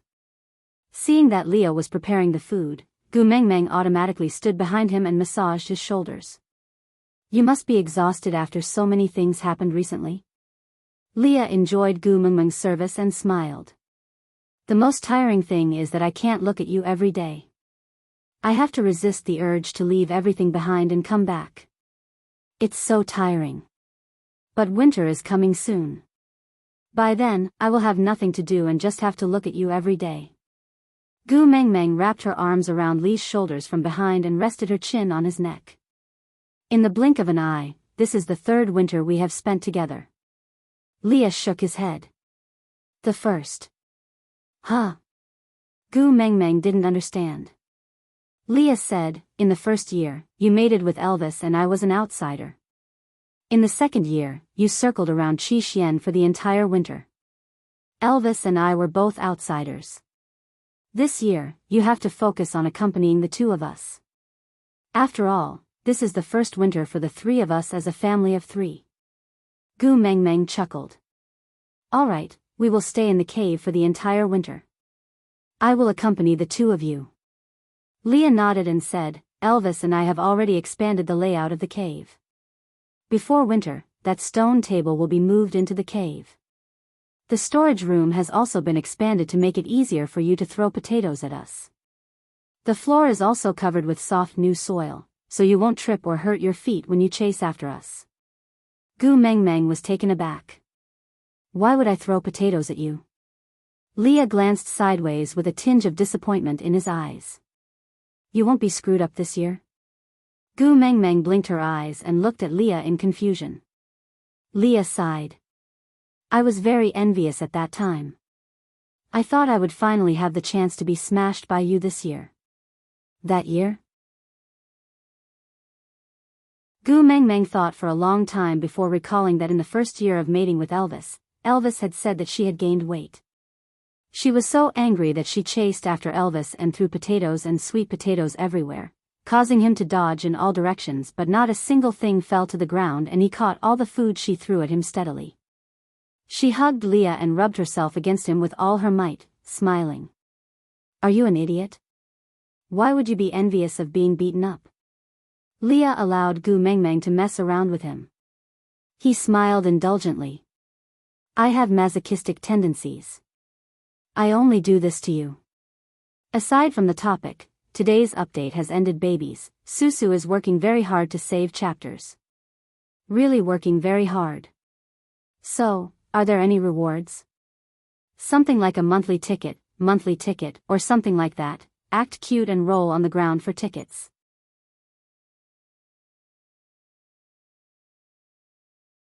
Chapter 11:26. Yeah, Gu Mengmeng remembered this. Leah had always been envious of all the little things she did to Elvis before they became partners, like twisting his ears, smashing potatoes. Until now, this fellow would still shake his furry beast ears from time to time, looking at her with an expectant gaze, asking if she wanted to twist his ears. That year of broken roots and broken threads must have really tortured Leah badly, right? She reached out her little hand and rubbed Lee's ears. Then, she chuckled. Domestic violence is not acceptable. In the past, I smashed Elvis because I was a weakling. Even if I used all my strength to hit him, I could not hurt him much. But now, it's different. If I make a mistake, you or Elvis will be hurt. I'm a strong Gu Mengmeng now, I can't hit anyone as I please. Leah pulled Gu Mengmeng's little hand that was rubbing his ears and kissed it. Silly girl, in Elvis's and my world, you are never a weakling. If you want to hurt us, you don't need to use your fists. Just one look from you can push us into hell, or pull us back to the human world. One word from you can kill me on the spot, or bring me back to life. Gu Mengmeng pecked Lee's lips. Then, she smiled sweetly. My hubby has such a sweet mouth. A numbness spread throughout Lee's entire body. She often called Elvis's hubby, but this was the first time she called him hubby. This form of address was set after Snake snatched the title of boyfriend. But she had never called him that before. The first time she heard it, her heart trembled. He hugged her tightly in his arms and kissed her again. Call me that again. Hubby. Gu Mengmeng nestled in Lee's arms obediently. Her face was pinkish, making one feel pity for her. Leah hugged Gu Mengmeng and asked her to call him hubby time and time again. Every time she called him that, he had to kiss her a few times to stop the itch in his heart. Just like that, they spent the entire afternoon until Oriton returned with Elvis in the evening carrying his hunted prey. Elvis took Gu Mengmeng from Lee's arms and hugged her. He took 2 deep breaths of the air that carried her scent, then looked at Leah and said, I heard that monkey came to confess to Xiao Meng? Leah nodded. Don't worry, I've already dealt with it. Yes. Elvis curled his lips in approval, before continuing, including today's harvest. We should have more or less stocked up on our prey for winter. From tomorrow onwards, I'll stay at home to accompany Xiao Meng. You can go and do your work. Leah nodded and did not speak. They all knew that what Leah needed to do was not to manage the tribe, but to go to the Moda Mountains during the rainy season. Same old rules, you're in charge of thinking, I'll be in charge of using my hands. Elvis added. Leah chuckled and raised his brows. I feel like I'm at a disadvantage now. Because every time there's a mistake, you'll push the blame to me, saying he's the one who came up with the idea, I'm only responsible for beating him. TSK, why don't you be responsible for thinking, and I'll do it. Elvis smiled. I am the first partner. My arrangements are the rules. Leah shook his head helplessly and muttered, cunning. Chapter 11:27. Gu Mengmeng shook her head. The storage room in the cave had already expanded by more than 3 times. In the first year, Gu Mengmeng knew that in order to ensure that she had sufficient food, Elvis and Leah ate very little as long as it could sustain their lives. Last year, he was led by the nose by coal to solder for the winter and Elvis did not have time to prepare too much. Luckily, he had the help of the 3 little ones and the food was still sufficient. This year, Elvis was practically risking his life. He could not wait to slaughter all the prey he could see and bring them back. Now that the cave was filled to the brim, even if the family of 3 ate to their heart's content, they would not be able to finish so much food during the winter. What else did she want? Nothing, there was really nothing else. In the next few days, Leah left early in the morning and returned late at night, looking travel-worn. Gu Mengmeng's heart ached for him to travel back and forth. She said that she could cook for herself during this period of time and asked Leah not to prepare 3 meals for her daily. After all, Leah could settle his meals in the wild on the spot. With less cooking time, he could rest for a while longer. But Leah did not agree. He just hugged her and said, these 3 meals a day are my excuse to catch my breath. If I don't use this reason to come back to see you, I might not be able to persevere through this tiring day. Gu Mengmeng's heart was filled with sweetness, but she could not bear for him to suffer. So she said that she would prepare the 3 meals in the future and he could come back to eat with her. But Leah held on to her little hand and said, silly girl, your male is still alive, why should he let you suffer? Her rebuttal was futile.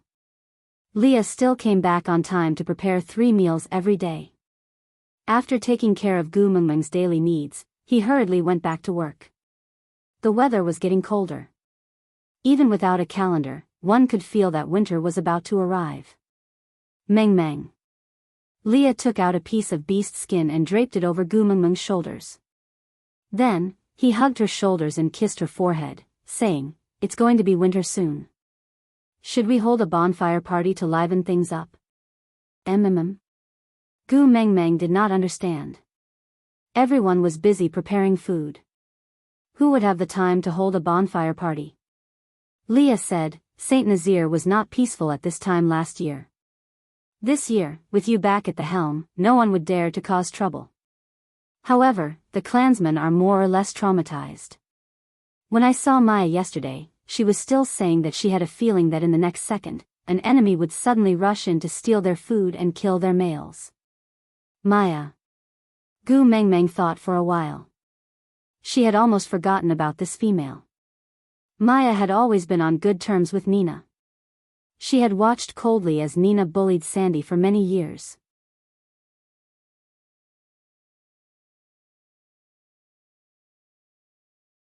Chapter 11:28. Leah looked at Gu Mengmeng and inched his face closer, saying, kiss me and I will tell you. Gu Mengmeng did not act pretentiously and kissed Lee's face, saying, yeah, tell me. Leah held up Gu Mengmeng's little face and kissed her left and right, before replying in satisfaction, using her mouth to pass a message to someone. Someone? Gu Mengmeng did not understand. Leah looked up at the sky with a cold smile on his lips. He caressed Gu Mengmeng's palm with his fingers and said in a seemingly nonchalant manner, to see someone in pain, the easiest way is to give him hope and then ruthlessly extinguish it. In the past few years, he never got tired of giving me a support when I was in the mud, then taking it away the moment I stood up, watching me fall back into the mud. With that, Gu Mengmeng immediately understood who someone was referring to. Frowning, Gu Mengmeng asked softly, "You mean, Maya is Cole's woman?" Leah glanced sideways and chuckled at Gu Mengmeng's big clear eyes, saying, "I really love your ignorant look." Gu Mengmeng snorted in disdain, but Leah rubbed Gu Mengmeng's little head and said, "I am serious, this world is too ugly, you don't need to know or think about those filthy things, just leave it to Elvis and me to handle it. You, just maintain this innocence and just watch as Elvis and I clean up the world for you." With that, Leah held the back of Gu Mengmeng's head and kissed her brow, saying, "Being so reliant and trusted by you makes me feel very accomplished." Gu Mengmeng did not say anything, but her eyes darkened. She turned to look at Elvis behind her and asked, "You also know that Maya is Cole's woman?" Elvis nodded and said, "Her appearance was too coincidental. Leah and I were just talking about creating a tribe, when a female held hostage by stray beasts appeared in front of us, a concept of, I will give you a pillow if you want to sleep." Gu Mengmeng recalled that during the first year of mating, Elvis had told her about their creation of a tribe in order to persuade her to accept Leah. Elvis had told her that Maya was the first female in Saint Nazaire. She did not think much about it then, but now she finally understood. Was this Cole's bad taste again? "You want to create a tribe? All right, I'll give you a female, go ahead and create it. When you build your tribe and think that you have the strength to fight against me, I will personally destroy your tribe. I will watch the hope in your eyes extinguish in an instant, leaving only the thin smoke of despair." This was really like Cole's style. "Why did you still save her when you knew?" Gu Mengmeng frowned. But Leah looked at Gu Mengmeng as if he was looking at a child. He smiled gently, full of pampering and indulgence. "I'm a fox." Leah waved his tail and said, "Isn't the fox best at eating the meat in the trap and retreating unscathed, watching the hunter fly into a rage at the side of the trap?" Gu Mengmeng paused for a moment before smiling. A normal human's thought process would naturally be to avoid risks. If they knew that there was a trap, their first reaction would naturally be to avoid it. Snatching chestnuts from the fire, it wasn't her style, but she had to admit that Leah was right.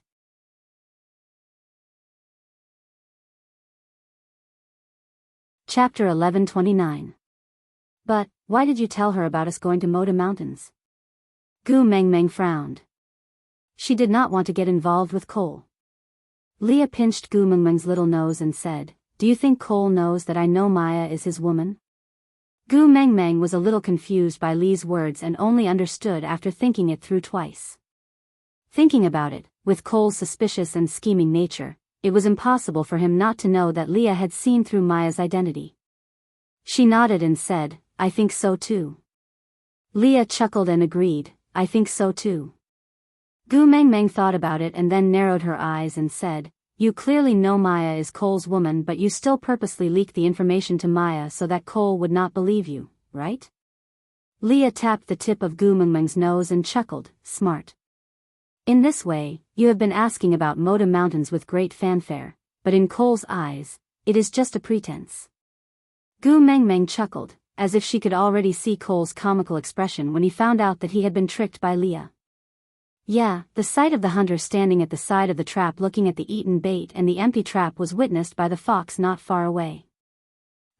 Such a beautiful scene, how could one not be looking forward to it? Leah rubbed his cheeks and said, "And the spirit of the rocky cliffs that I unintentionally mentioned, will become the real target in that person's eyes." Gu Mengmeng nodded and smiled, "All right, I got it. Let's hold a bonfire party tonight, Mandy and Maya will sit beside me." Leah pulled Gu Mengmeng's little hand and kissed it, saying, "Yeah, I look forward to your performance." That night, 18 bonfires were set up on the empty ground in Saint Nazaire. Gu Mengmeng's bonfire was the largest, while Maya and Mandy sat on her left and right. Mandy was the first beauty that Gu Mengmeng had personally named herself. Because of her relationship with Ian, it was natural for her to sit beside Gu Mengmeng. But Maya was a half-orc female and did not have a deep relationship with Gu Mengmeng like Sandy. She actually sat beside Gu Mengmeng, and this caused the other females in the tribe to be very displeased. Gu Mengmeng acted as if she could not see the enmity in the eyes of the other females in the tribe towards Maya. She just smiled and waved at Maya, calling her over to her fire. Maya was still timid, just like the time when she knelt at Gu Mengmeng's feet and begged to follow her. It was just that Gu Mengmeng had thought through some key points and would no longer treat Maya's behavior as a half-orc female's inferiority complex and cowardice. He had thought that Nina was the most annoying female in the beast world. He did not expect to meet Ellie.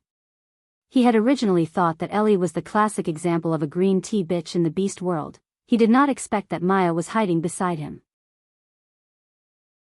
TSK, so Maya was the scheming bitch among the females, the white lotus among the scumbags. He was really blind to not have seen it before. Maya. Gu Mengmeng smiled and was extremely gentle. Before I came back this time, Sandy was still talking about you to me. The three of us are the original females of Saint Nazir and our relationship is better than others. When I return from the Moda Mountains, I will bring you to Sauter. Sandy has 3 leopard cubs at home and they are so cute.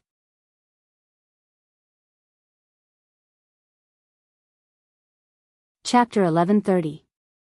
Gu Mengmeng chuckled. The fish had bitten the bait. If they were really good friends, shouldn't they be concerned about Sandy and the cubs after hearing Gu Mengmeng's words? Why didn't Gu Mengmeng see through such clumsy acting in the past? Perhaps it was not that she couldn't see through it, but she had never cared about Maya before? So now that she knew she was a spy, she did not feel any anger. Putting herself in Maya's shoes, Gu Mengmeng tried to think.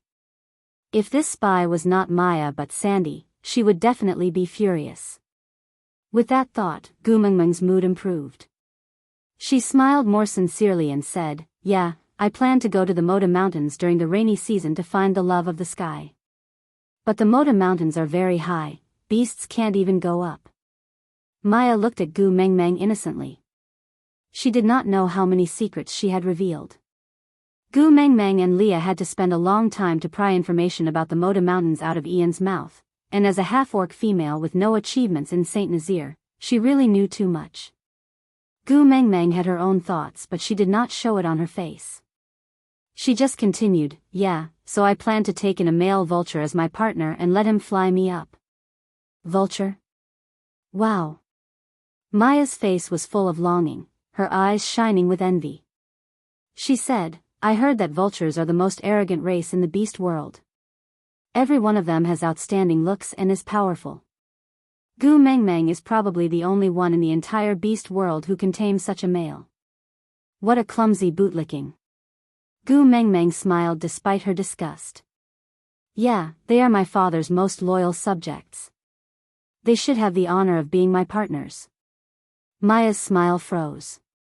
If it was in the past, Gu Mengmeng would not have paid attention to Maya and would definitely not have noticed this flash of jealousy.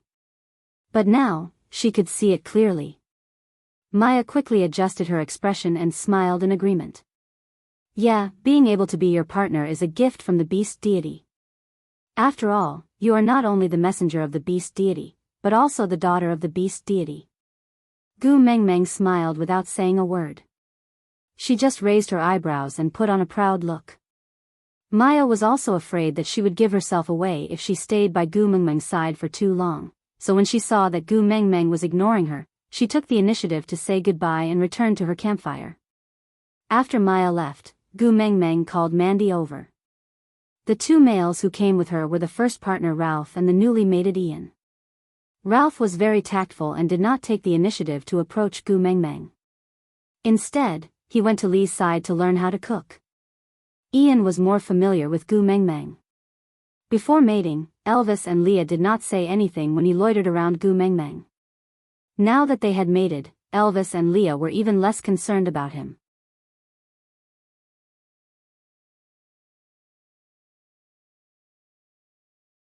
Chapter 1131.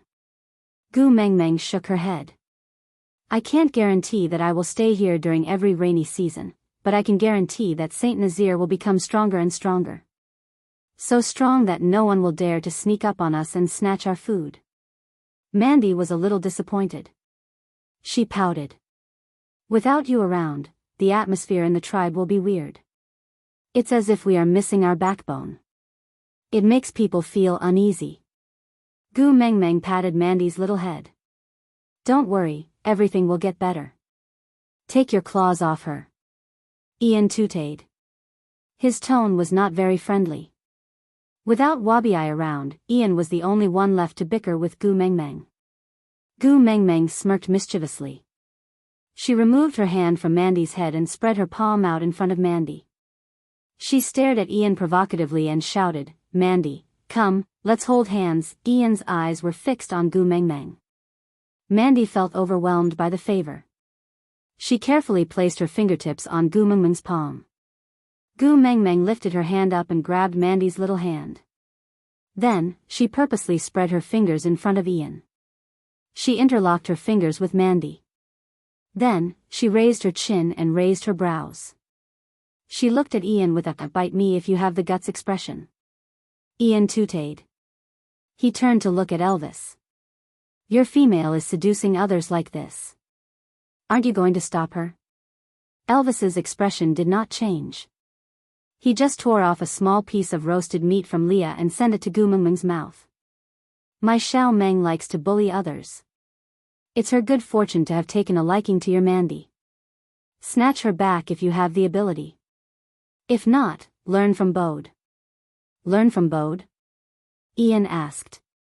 Elvis looked up and said calmly, I accept my fate. Ian was so angry that he wanted to snatch Mandy back from Gu Meng Meng's hands. But when he saw how happy Mandy was looking at Gu Meng Meng with starry eyes, he forced himself to stop. Ian had admitted defeat too quickly. This made Gu Meng Meng feel very unhappy. When the person being provoked did not react, the provocation became especially boring. Gu Meng Meng let go of Mandy's hand, then hooked her finger to beckon Mandy to come closer. Mandy did not understand and just did as she was told. Then, Gu Meng Meng whispered into her ear, after the night campfire party, come to my cave. I have something to tell you. Mandy was very puzzled. What could they not say here? But she didn't ask any questions and just nodded obediently. The males in the beast world had excellent hearing, especially at such a close distance. Ian's face turned green. He hugged Mandy's shoulders and pulled her into his arms. He stared at Gu Meng Meng with his sickly face. Are you really going to bully others? I'm telling you, unless you kill me now, I won't allow you to do whatever you want to Mandy. Puff, Gu Meng Meng almost choked on her own saliva. She stared at Ian with widened eyes. What do you think I want to do to Mandy? Ian's face flushed red and he looked at Gu Meng Meng as if he was looking at his love rival. After holding it in for a long time, he said, why don't I fly to Solder overnight and bring Sandy back for you tomorrow? No matter what you want to do, just look for Sandy. Gu Meng Meng held back her laughter.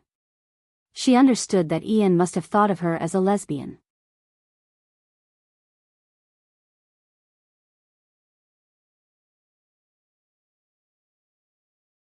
Gu Meng Meng didn't beat around the bush and said directly, Mandy, I called you here today because I want to drag you down with me to do something bad. Mandy looked at Gu Meng Meng as she ate. All right, what are you doing? Gu Meng Meng chuckled. Perhaps this was the effect of idols? This Mandy, she actually agreed first before asking what it was about. Because of her admiration, she felt that idols were extremely beautiful even when they scratched their feet. Fortunately, she was not a bad person. Otherwise, even if she were to be sold, she would still be counting the money.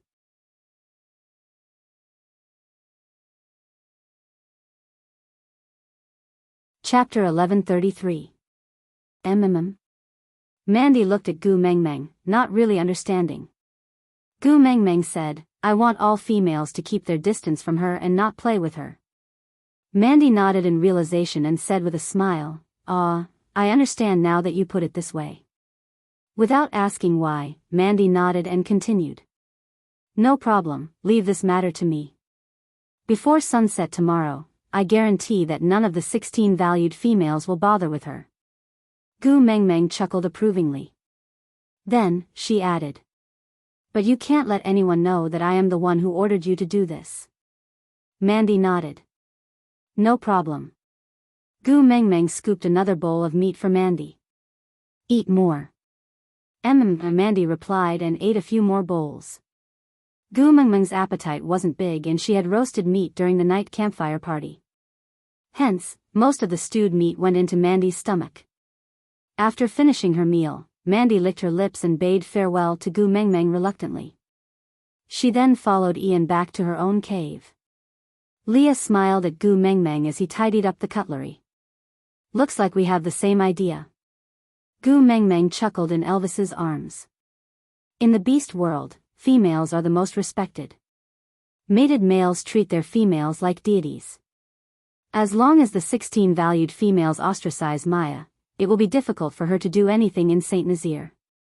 After all, half of the people in Saint Nazaire are males from the 16 valued females. The other half are their pursuers. Without anyone to cooperate, Maya can't do anything. Leah continued Gu Mengmeng's words with approval. Gu Mengmeng nodded. I never thought that Maya had a problem before, so I didn't think so. Now that I think about it, Nina was really wronged. Her domineering personality was at least 80% due to Maya's incitement, right? I even thought that Maya was the one bullying Maya and that Maya was the type to swallow her anger. I didn't expect her to be the other way around. Leah rubbed his nose. It was rare for him to feel guilty. After all, he was the one who allowed Maya to incite Nina. Elvis could tell that Leah was feeling uneasy, so he interrupted. Do you really think Mandy can order those females around? I think they're also fighting each other openly and covertly. They don't look like they'll be obedient. Gu Mengmeng smiled and said, give them a common enemy and they will naturally unite. Actually, Elvis did not quite understand what Gu Mengmeng meant, so she explained, humans have a crowd mentality. When everyone did this, it became a matter of course. Even if you felt that something was wrong, if you didn't do it, you would become an anomaly. This would make people very uneasy, and they would compromise with themselves. In the end, they would go with the flow. In order to prove that he wasn't an anomaly, he suppressed the uneasiness in his heart and went even further than ordinary people. Elvis did not understand, but Lee's smile deepened.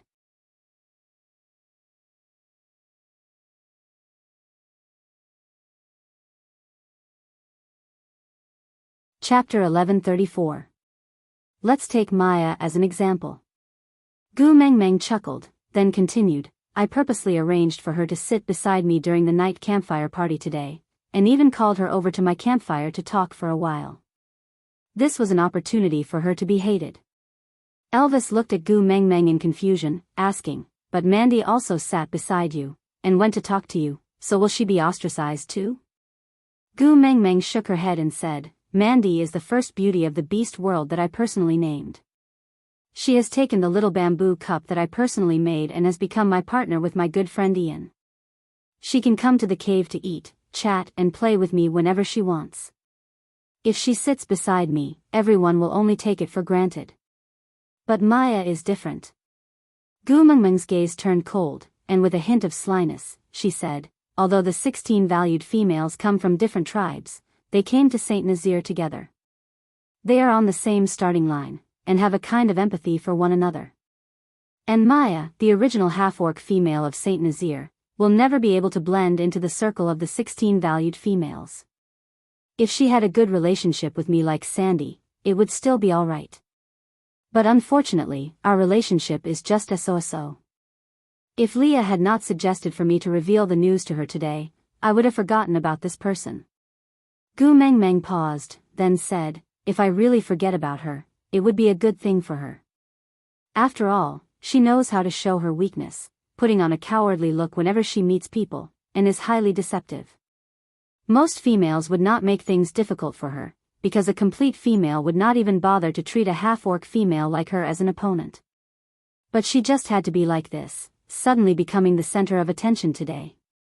There must be some among the 16 valued females who are unconvinced, such as what right does a lowly half-orc female like her have to sit beside the messenger of the beast deity, or just because she is an original female of Saint Nazaire, she can claim a relationship with the messenger?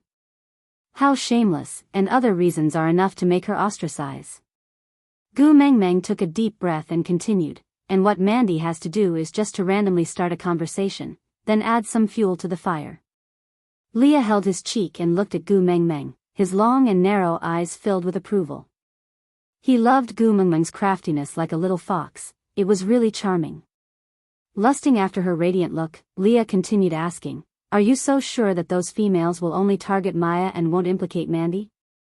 Gu Mengmeng nodded without a doubt and said, "Girls will not be jealous of Fan Bingbing's beauty, but they will be jealous of Wang Erhua from the class next door who has lost another 2 kilograms, and the neighbor Zhao Xiaomei's newly removed double eyelids are especially beautiful." Who were Fan Bingbing, Wang Erhua, and Zhao Xiaomei? Looking at Leah and Elvis's confused faces, Gu Mengmeng knew that they would not understand her explanation, so she changed her explanation. "Let's put it this way. For example, one day you suddenly say that you don't want me anymore and that you like someone else. Then, when I see that the person you like is Melinda, I might start bawling and scold you for being a scum. Then, after the emotional trauma has passed, I will slowly recover. But if the person you like is Nina, then I will definitely be unhappy. She is not as good as me in every aspect. Do you want her to not want me? This is simply trampling on my dignity. I can tolerate it, but I can't. We have to fight it out, right?" Aside from the topic, regarding Maya, let me say a few words. This person did not suddenly turn evil. Actually, I have mentioned it in the previous chapter. I don't know if everyone still remembers it. 1. When Gu Mengmeng left the Snake King Valley and brought her tribesmen back to Saint Nazir from Sauter, they encountered stray beasts on the way. Then, how did the stray beasts know their route and exact time? At that time, Gu Mengmeng was already a beast king. If someone was following them, they would definitely discover it. So, there must be a traitor. 2. Cole used a worm on Leah, messing up his rationality and driving him crazy with jealousy. The last straw that broke the camel's back was when Maya said, "Burke brought Kanwu and the rest along with Gu Mengmeng. They are more like a family than Leah." 3. Previously, on the grassland outside Sauter, the half-orc female who was with Cole was also Maya. "I don't want my babies to become conspiracy theorists, but I'm afraid that you will feel that Maya's turn to evil was too sudden, so I'm going to recap the past."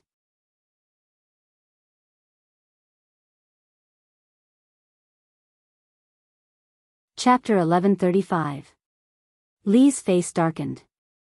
He looked at Gu Mengmeng and asked, "So, you were crying and throwing a tantrum back then not because you were sad about leaving me, but because you felt indignant about losing to Nina?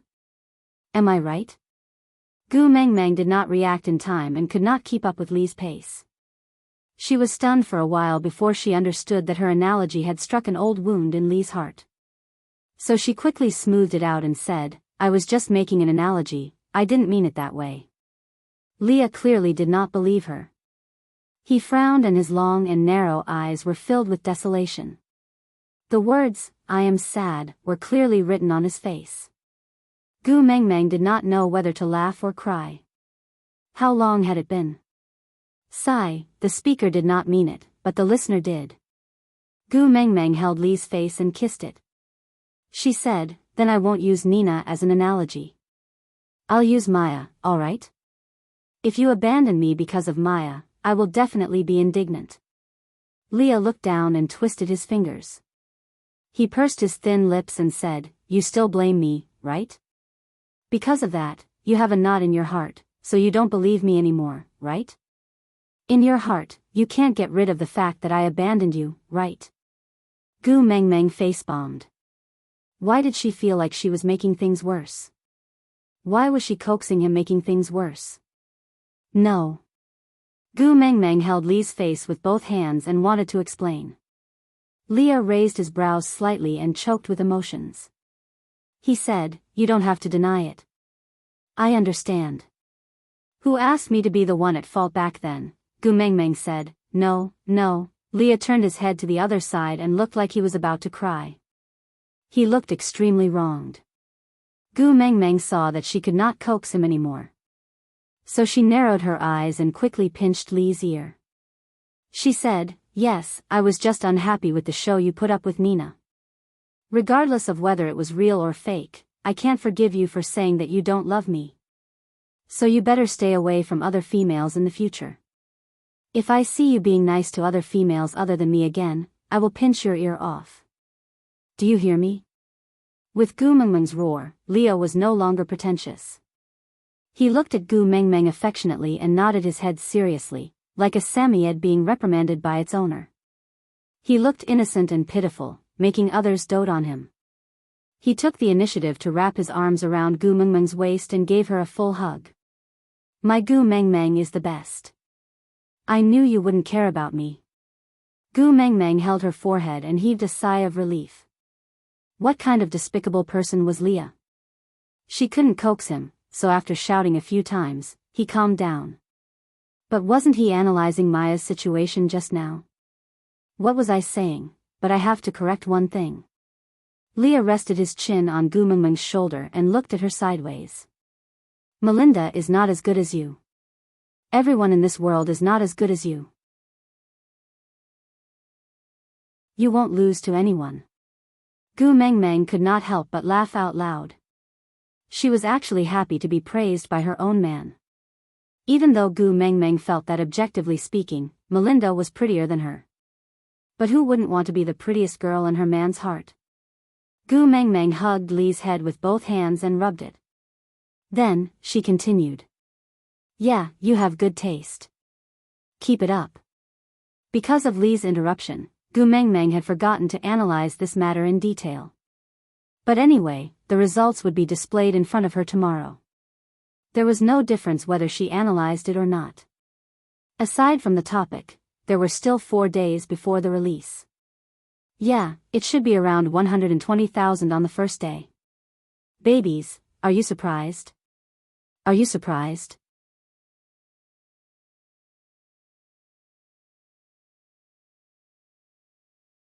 Chapter 1136. Mandy indeed did not disappoint Gu Mengmeng. The next morning was still fine, but by noon, the atmosphere in Saint Nazaire was clearly different. As Elvis had already stored enough food and did not need to go out hunting, Gu Mengmeng let him accompany her to walk around the tribe. On one hand, it was to check if there were any loopholes, and on the other hand, she wanted to see Mandy's results. By the stream, the 16 valued females were sitting in a circle discussing something. When they saw Gu Mengmeng, they all stood up and greeted her in a docile manner. Gu Mengmeng waved at Mandy, who walked over with a smile. What were you talking about just now? Why are you smiling so happily? Gu Mengmeng asked even though she already knew the answer. After all, with her current hearing, she had already heard their conversation from afar. Mandy chuckled and replied, Liana and the rest took in a few new males last night and are showing us her mating marks. Yeah, Gu Mengmeng heard this just now. Liana's new partner last night, mark on her butt, to prevent Liana from lifting up her beast skin skirt to show her new mark. Gu Mengmeng spoke first. Last winter, there were 3 females in Sauter who gave birth to cubs, and 1 was pregnant with a female cub. This year, all of you must fight hard for me. Don't let others say that my 16 valued females are good-looking but useless, understand? Great messenger, don't worry. We have sufficient food this winter, and with you, the leader and the witch doctor around, we don't need to worry about being disturbed.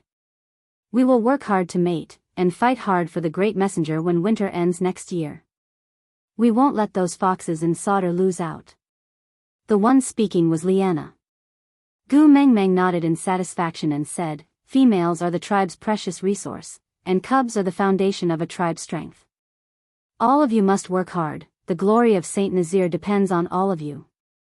The females were all fighting to be the first to agree to Gu Mengmeng's request, as if they were injected with chicken blood.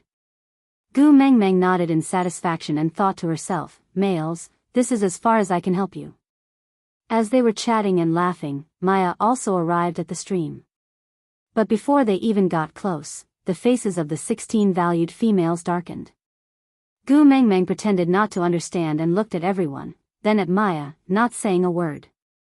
Mandy exchanged glances with the 16 valued females before walking to Gu Mengmeng's side. She said coquettishly, Gu Mengmeng, I have a secret to tell you. Follow me back to my cave to take a look, all right?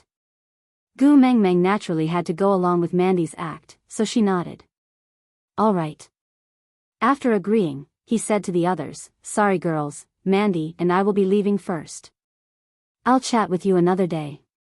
Take care, great messenger. Goodbye, great messenger. The 16 valued females smiled and waved at Gu Mengmeng, then watched her leave. In actual fact, Gu Mengmeng and Mandy had secretly returned to the stream after taking a detour. But this time, they hid behind a large tree in the distance, quietly observing the situation by the stream without revealing themselves. Hey, half-beast female. Liana was the first to attack. She took a step forward and stood in front of Maya. She said, "We sisters want to rest by the stream. Get lost."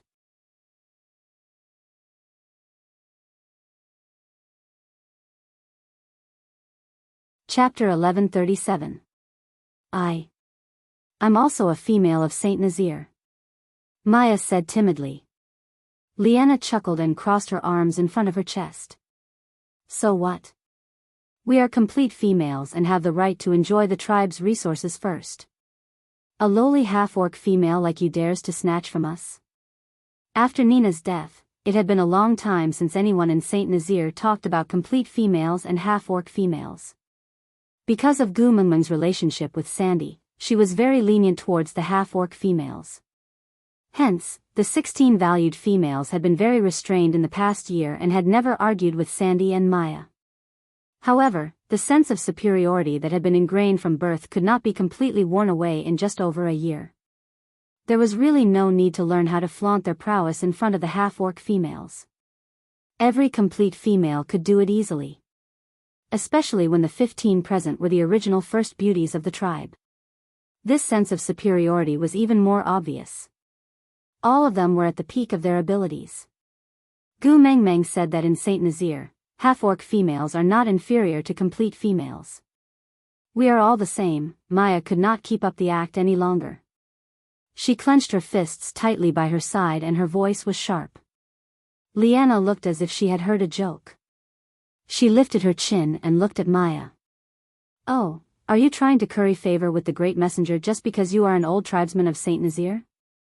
Are you trying to show how close you are to the great messenger so that you can use her name to pressure us? That's not what I meant. Maya felt that things were getting out of hand. Everything had been fine yesterday, but she did not know why things had turned out this way today. Her males had gone out to hunt in the morning and all of them were injured when they returned. She asked in detail and found out that they had been bullied by the males of the 16 valued females. Not only had they snatched their prey, they had also severely injured them.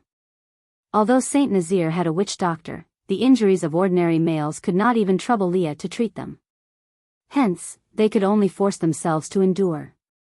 Maya did not know what had happened, so she specially ran over to the stream to find out what was going on. In the end, she realized that these females had started to target her for no reason. All of this was too sudden. She couldn't understand what was going on. Liana did not have the patience to talk nonsense with Maya.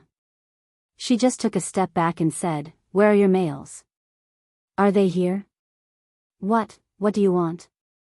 Maya looked at the 16 valued females standing in front of her, her heart pounding. Liana said, "I don't want to see you here. You can either scram immediately, or let your male come out and compete with our male. The winner will stay." As soon as Liana finished speaking, the 16 valued females gave their partners a meaningful look, and the accompanying males gathered in unison. In the beast world, a female would have at least 2 family members by her side, the first partner and the strongest male in the family. The 2 of them usually didn't need to go out to hunt. They would always stay by the female side to ensure that she lived comfortably and safely. Just like Sandy's Boyd and Colin, and Mandy's Ralph and Ian. Therefore, almost all the orcs that surrounded them were level 3 and level 4 orcs. Maya only had a level 2 wolf, Nissan, with her. How could she possibly be a match for them? You. Maya's eyes reddened. She stomped her feet, turned around, and ran away. She looked extremely wronged.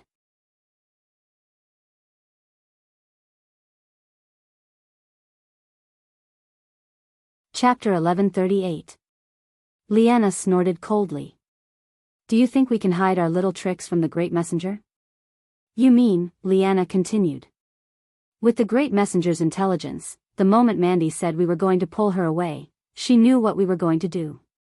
If the great messenger wanted to help that half-orc female, she could have stayed or asked her to leave with her. But the great messenger left with Mandy without even turning back. Isn't it obvious that she will not side with her? Yeah, that makes sense. Another female agreed. Liana continued.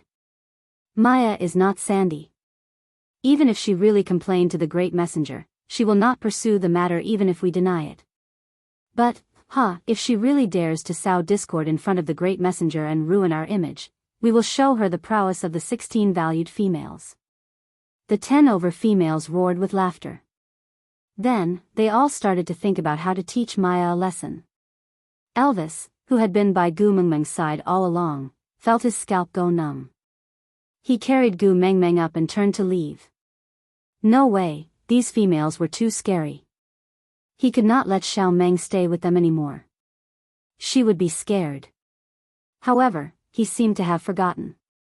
The one who had instigated these females to target Maya was the little fairy in his arms. After walking for some distance, Gu Mengmeng patted Mandy's shoulder. Now that I have dragged you down with me, we can be considered to have been in the same boat. Although Ian had never been my messenger's protector, his importance to me wasn't any lower than Colin's. So, you can treat me like a good friend like Sandy in the future. When you need my help, you can look for me in my cave. When you miss me, you can also look for me, yeah. Mandy smiled so widely that only her teeth could be seen. It was 70% blissful and 30% sweet. Gu Mengmeng smiled back. It's almost noon. Do you want to have lunch together? Mandy's eyes instinctively darted to Elvis's face. She was clearly trying to read his expression. It was almost winter and by then, Gu Mengmeng would have to stay in the cave no matter how much she liked crowds. So before the snow sealed off the mountain, Elvis did not stop her even though he was unwilling. He nodded, silently allowing Mandy to accompany Gu Mengmeng for a meal. Mandy was overjoyed as she nodded. Then, she turned to her partner and said, Ralph, send me to the outskirts of Gu Mengmeng's territory, then go back and ask Ian to fetch me. All right. Ralph nodded, then carried Mandy up and followed Elvis back to the cave. As winter was approaching, Oriton, who shared meals with them, treated every meal as his last. As a result, the amount of prey he brought back increased day by day, causing Leah, who was in charge of cooking, to have a bad expression on his face. There were a few times when he wanted to reject Oriton's request to share a meal with him, but on account of Gu Mengmeng, he held himself back. When Gu Mengmeng returned, she saw Oriton circling around the pot. Barit was like a silent ranger sitting quietly at the entrance of the cave, his deep and precise gaze capturing Gu Mengmeng's figure. Meanwhile, Leah was looking at Oriton with disdain while cooking.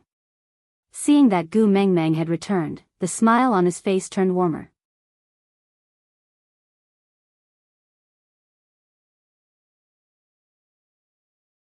Chapter 1139. TSK TSK TSK. Leah was speechless as he shook his head in amazement. This female's technique is really, Gu Mengmeng chuckled and continued Lee's sentence. There is no smoke on a woman's battlefield, but it is far crueler than a man's. Leah nodded in deep agreement. Just hearing Gu Mengmeng's plan to deal with Maya from the 16 valued females was already enough to make Leah gasp in amazement. He had always thought that the Snow Fox tribe was good at scheming, but now he realized that their so-called scheming only applied to making use of others. They would only act after obtaining benefits, so as long as they followed the lines of benefits, they would always be able to find clues. Even for a pervert like Cole, there were still benefits to be gained from guessing people's intentions. But when the females were ruthless, they would simply harm you, without any benefits at all. Their motives were so pure that it made one speechless. So much so that it was impossible to deduce the course of events from the conclusion, because the final outcome would be someone's misfortune, and no one would gain anything from it. Leah facepalmed as he thought about it. He suddenly felt that those accidents that he did not take to heart in the past were not so simple. Gu Mengmeng did not say much and just continued eating from her bowl. With the 16 valued females taking care of Maya, even if I am not in Saint Nazaire, Maya's days will not be too boring. He would not have the time and energy to obstruct Gu Mengmeng's actions. Mandy finished the meat in her bowl, then looked up at Gu Mengmeng. Gu Mengmeng, there is something I feel I should tell you. Gu Mengmeng looked back at Mandy, inquiring with her eyes. Mandy said, when I went to meet the 16 valued females this morning, I purposely raised the topic of Maya and heard something strange. Gu Mengmeng replied with a single syllable, indicating for Mandy to continue. Mandy continued, during the rainy season last year, there were many people from other tribes who came to Saint Nazaire to snatch food. But every time there was an invasion, Maya was not in the tribe. Even though a lot of her food was snatched away, when we saw her at the end of winter, we realized that she did not lose any weight at all. Moreover, her partners were all there. What he meant was that even though Maya's food had been stolen, she was still able to enjoy a sumptuous winter, and it wasn't at the expense of eating her companion. Gu Mengmeng chuckled. She was not surprised by this outcome at all. She just exchanged a look with Leah and it was a tacit understanding. Oakley wanted to use the water source to push Sauter to the teeth of the storm to coerce Cole, so Cole used the food to drag Saint Nazaire into the water to share the risk.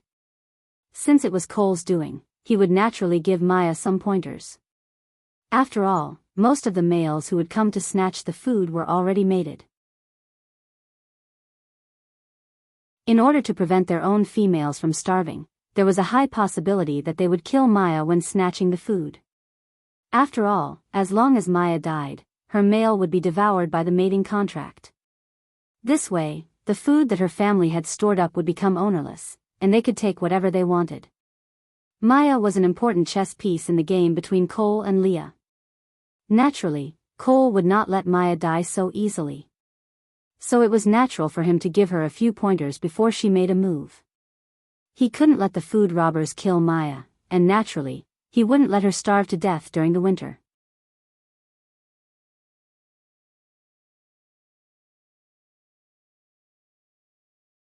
Chapter 1140. Mandy saw that Gu Mengmeng was not surprised at all and was even exchanging glances with Leah. Mandy thought for a moment and asked, "You already knew?" Gu Mengmeng did not hide anything from Maya and nodded. "Yeah, I knew." Mandy nodded. "That's true. You are the messenger of the beast deity. You must know everything." Gu Mengmeng chuckled. She thought to herself that the messenger of the beast deity was not a half-immortal. How could she know everything? It was just that Leah had told her about Maya's identity. Many things became clear at a glance. There was no need to explain too much. Sometimes, it was good to maintain a sense of mystery. Mandy had just finished the meat in her bowl when Ian came to fetch her. He even placed a beast-skin bag on the table. "My man has freeloaded a few meals at your place. Consider this a gift in return." With that, Ian did not waste any more words. He carried Mandy and flew into the sky. Gu Mengmeng snorted arrogantly. "So what if you can fly?" A reply came from the sky. "Yes, it's great to be able to fly." Gu Mengmeng waved her fist and roared. "Just you wait." Despite her roar, Gu Mengmeng was not really angry. She just casually flipped open the beast-skin bag on the table. There were over 50 bird eggs the size of chicken eggs inside. According to the ratio in the beast world, these eggs were probably equivalent to quail eggs in the modern world. Leah craned his neck to take a look. He smiled. "Ian, you're good. It's almost winter and the birds are not laying eggs anymore. You must have flown for a long time to find these, right?" "Ha." Laughing, Leah raised his voice and shouted in the direction that Ian had flown off to. "Hey, welcome your female to join us for a meal again." Gu Mengmeng burst out laughing. If Leah were to wave a handkerchief in his hand now, he would look like a brothel madam from a television drama. Leah did not know what Gu Mengmeng was laughing at. He just habitually curled his lips at her smile. Then, he turned around to continue preparing the food. Elvis, who had been silent all this while, tightened his arms around Gu Mengmeng's waist. "Xiao Meng, in the future, you better not hang out with the 16 valued females. They are too dangerous. Gu Mengmeng turned around and asked Elvis with a smile, "Are you scared?" Elvis nodded. If it was a tactic aimed at him, he was not afraid of anything. But he was especially afraid that those methods would be used on Gu Mengmeng one day. In the past, he had felt that females were annoying, but now he felt that they were terrifying.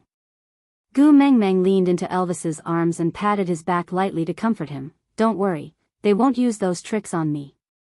Even if he used it, it wouldn't be enough in front of me. I've watched more than 700 episodes of Detective Conan, and I'm proficient in more than 600 ways to kill people.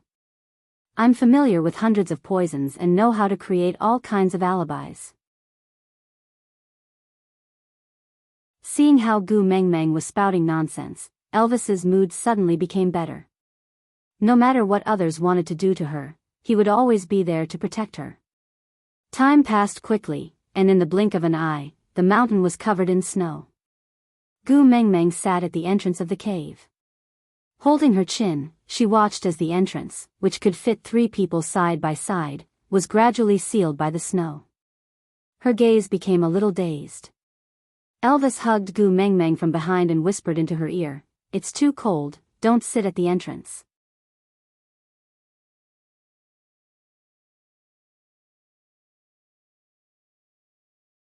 Chapter 1141. Ever since Gu Mengmeng inherited Elvis's night vision ability, they no longer stayed in the outermost chamber of the cave.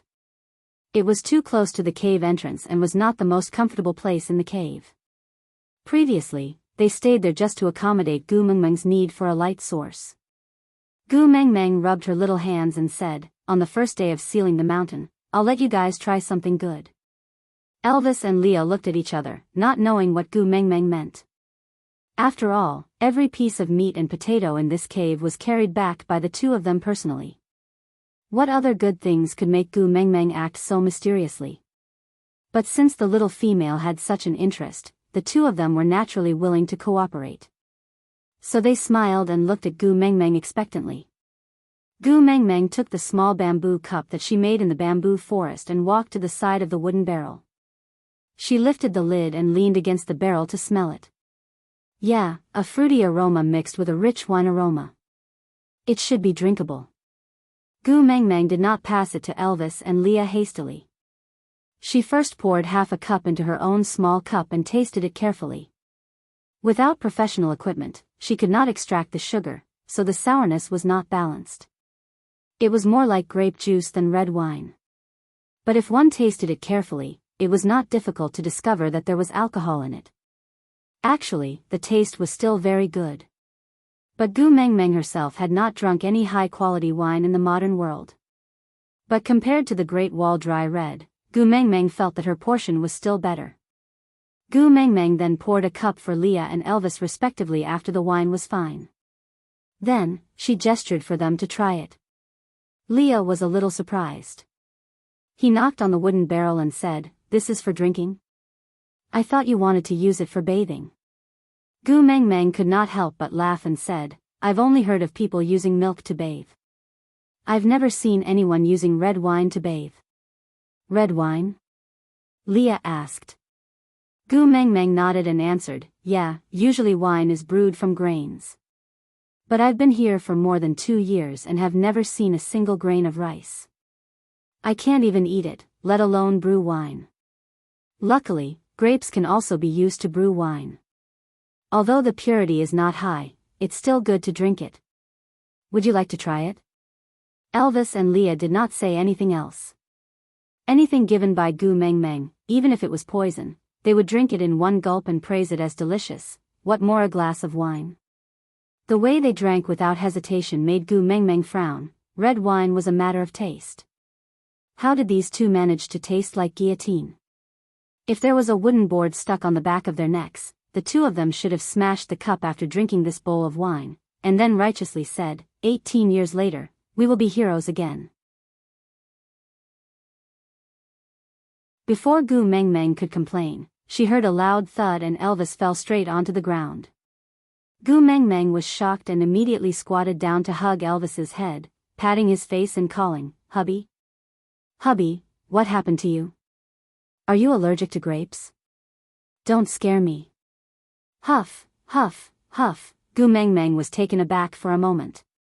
She blinked her eyes and looked at Elvis, whose face was rosy and his breathing was even and did not look like he was allergic at all. She was stunned for a moment before she laughed dryly and said, "It can't be. 1 cup and you'll pass out?"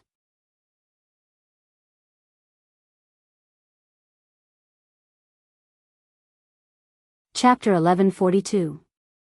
Leah. Gu Mengmeng did not know whether to laugh or cry. She should not have allowed them to drink at the same time. She had forgotten that there were no alcohol products in the beast world and these two had no resistance to it at all. She had thought that they might get drunk, but she did not expect them to be so drunk after just 1 cup. Leah frowned and pinched Gu Mengmeng's face with his large hands, forcefully turning her mouth into a fish's mouth. Then, he kissed her harshly and said angrily, "What did you call me?" Leah. Before Gu Mengmeng could finish her sentence, Leah kissed her again, crushing the word, "yeah," in her mouth. Squinting his dangerous eyes, Leah said domineeringly, "Call me daddy." Pfft, Gu Mengmeng really wanted to spit a mouthful of red wine on Lee's face. Ever since she gave birth to Huda and his brothers, she did not call him daddy anymore. She thought he had long forgotten about it. "Stop fooling around, let me put Elvis on the bed first, all right?" Gu Mengmeng tried to reason with Leah. But Leah did not care about that and squeezed himself in between Gu Mengmeng and Elvis. Then, he squeezed Elvis out of Gu Mengmeng's embrace and made her his own. His large tail wrapped around her waist and he clung onto Gu Mengmeng like an octopus, saying, "Call me daddy, quickly call me daddy." Leah, Leah did not stop until he heard Gu Mengmeng call him daddy. He kissed her lips harshly again. When they let go, both of their lips were slightly swollen. His gaze was filled with hidden bitterness and his drunken state was the most blurry. His gaze landed on Gu Mengmeng's face and he said softly, "In the past, you would always call me Leah daddy obediently, but now you don't. Gu Mengmeng, little Gu Mengmeng, did you have a change of heart? Do you think I don't look good anymore?" Gu Mengmeng knew that Leah was drunk so she gave up trying to reason with a drunkard. She could only go along with his wishes and called out softly, "Daddy Leah." Leah froze for half a second before suddenly crying. As he cried, he hugged Gu Mengmeng and kissed her randomly. He choked as he kissed, "Ah. I must be dying, right? Otherwise, why would you be so obedient? You must be thinking that I'm going to die. Sob sob sob, I don't want to die yet, I still want to accompany you. What will you do if I die? You can't eat Elvis's cooking, you'll be poisoned to death." Was the logic of a drunkard fed to the dogs? He asked her to call Leah daddy, and she did, so he was going to die. What the F***ck was this? This was the first time Gu Mengmeng saw Leah cry, and it was in such a situation. Sighing, Gu Mengmeng hugged Leah back and patted his back to comfort him. You won't die. You still want to grow old with me, don't you?" "Yes." Leah cried aggrievedly and only managed to spit out one word after a few turns. Gu Mengmeng said, "All right, come down quickly, you're so heavy." "Mengmeng, do you still like me?"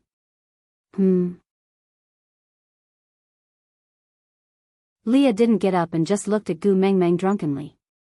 Gu Mengmeng was helpless and could only reply with a smile, "I like it, of course I like it." Leah nodded in satisfaction, then said, "Then you lick me."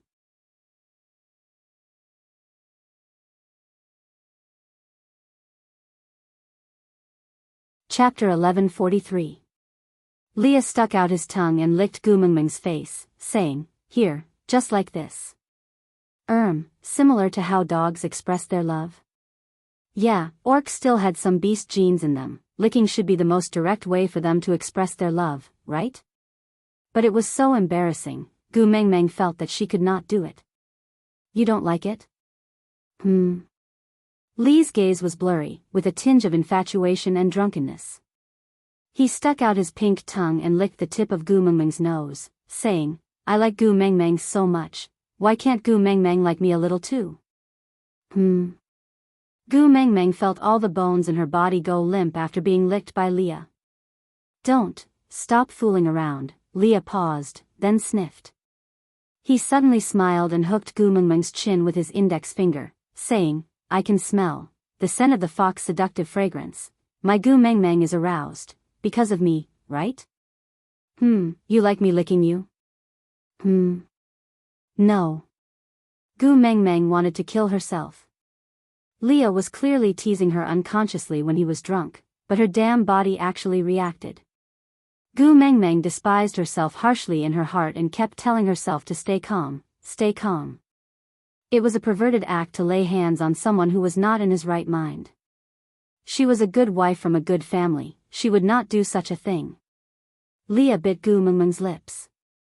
Hearing Gu Mengmeng gasping in pain, he seemed to be smiling happily, wiping away his tears and curling his lips, saying, Punish you, who asked you not to tell the truth? Gu Mengmeng, you're not good, you secreted so much fox seductive fragrance when I licked you, the last time, when I licked here, the concentration of the fox seductive fragrance almost made me lose consciousness. His slender fingers gently wiped Gu Mengmeng's lips, asking, Did I bite you? Ah, it's all red, it must be painful.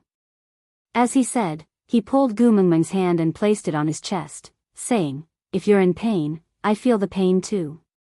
Damn, don't bite me if you're feeling heartache.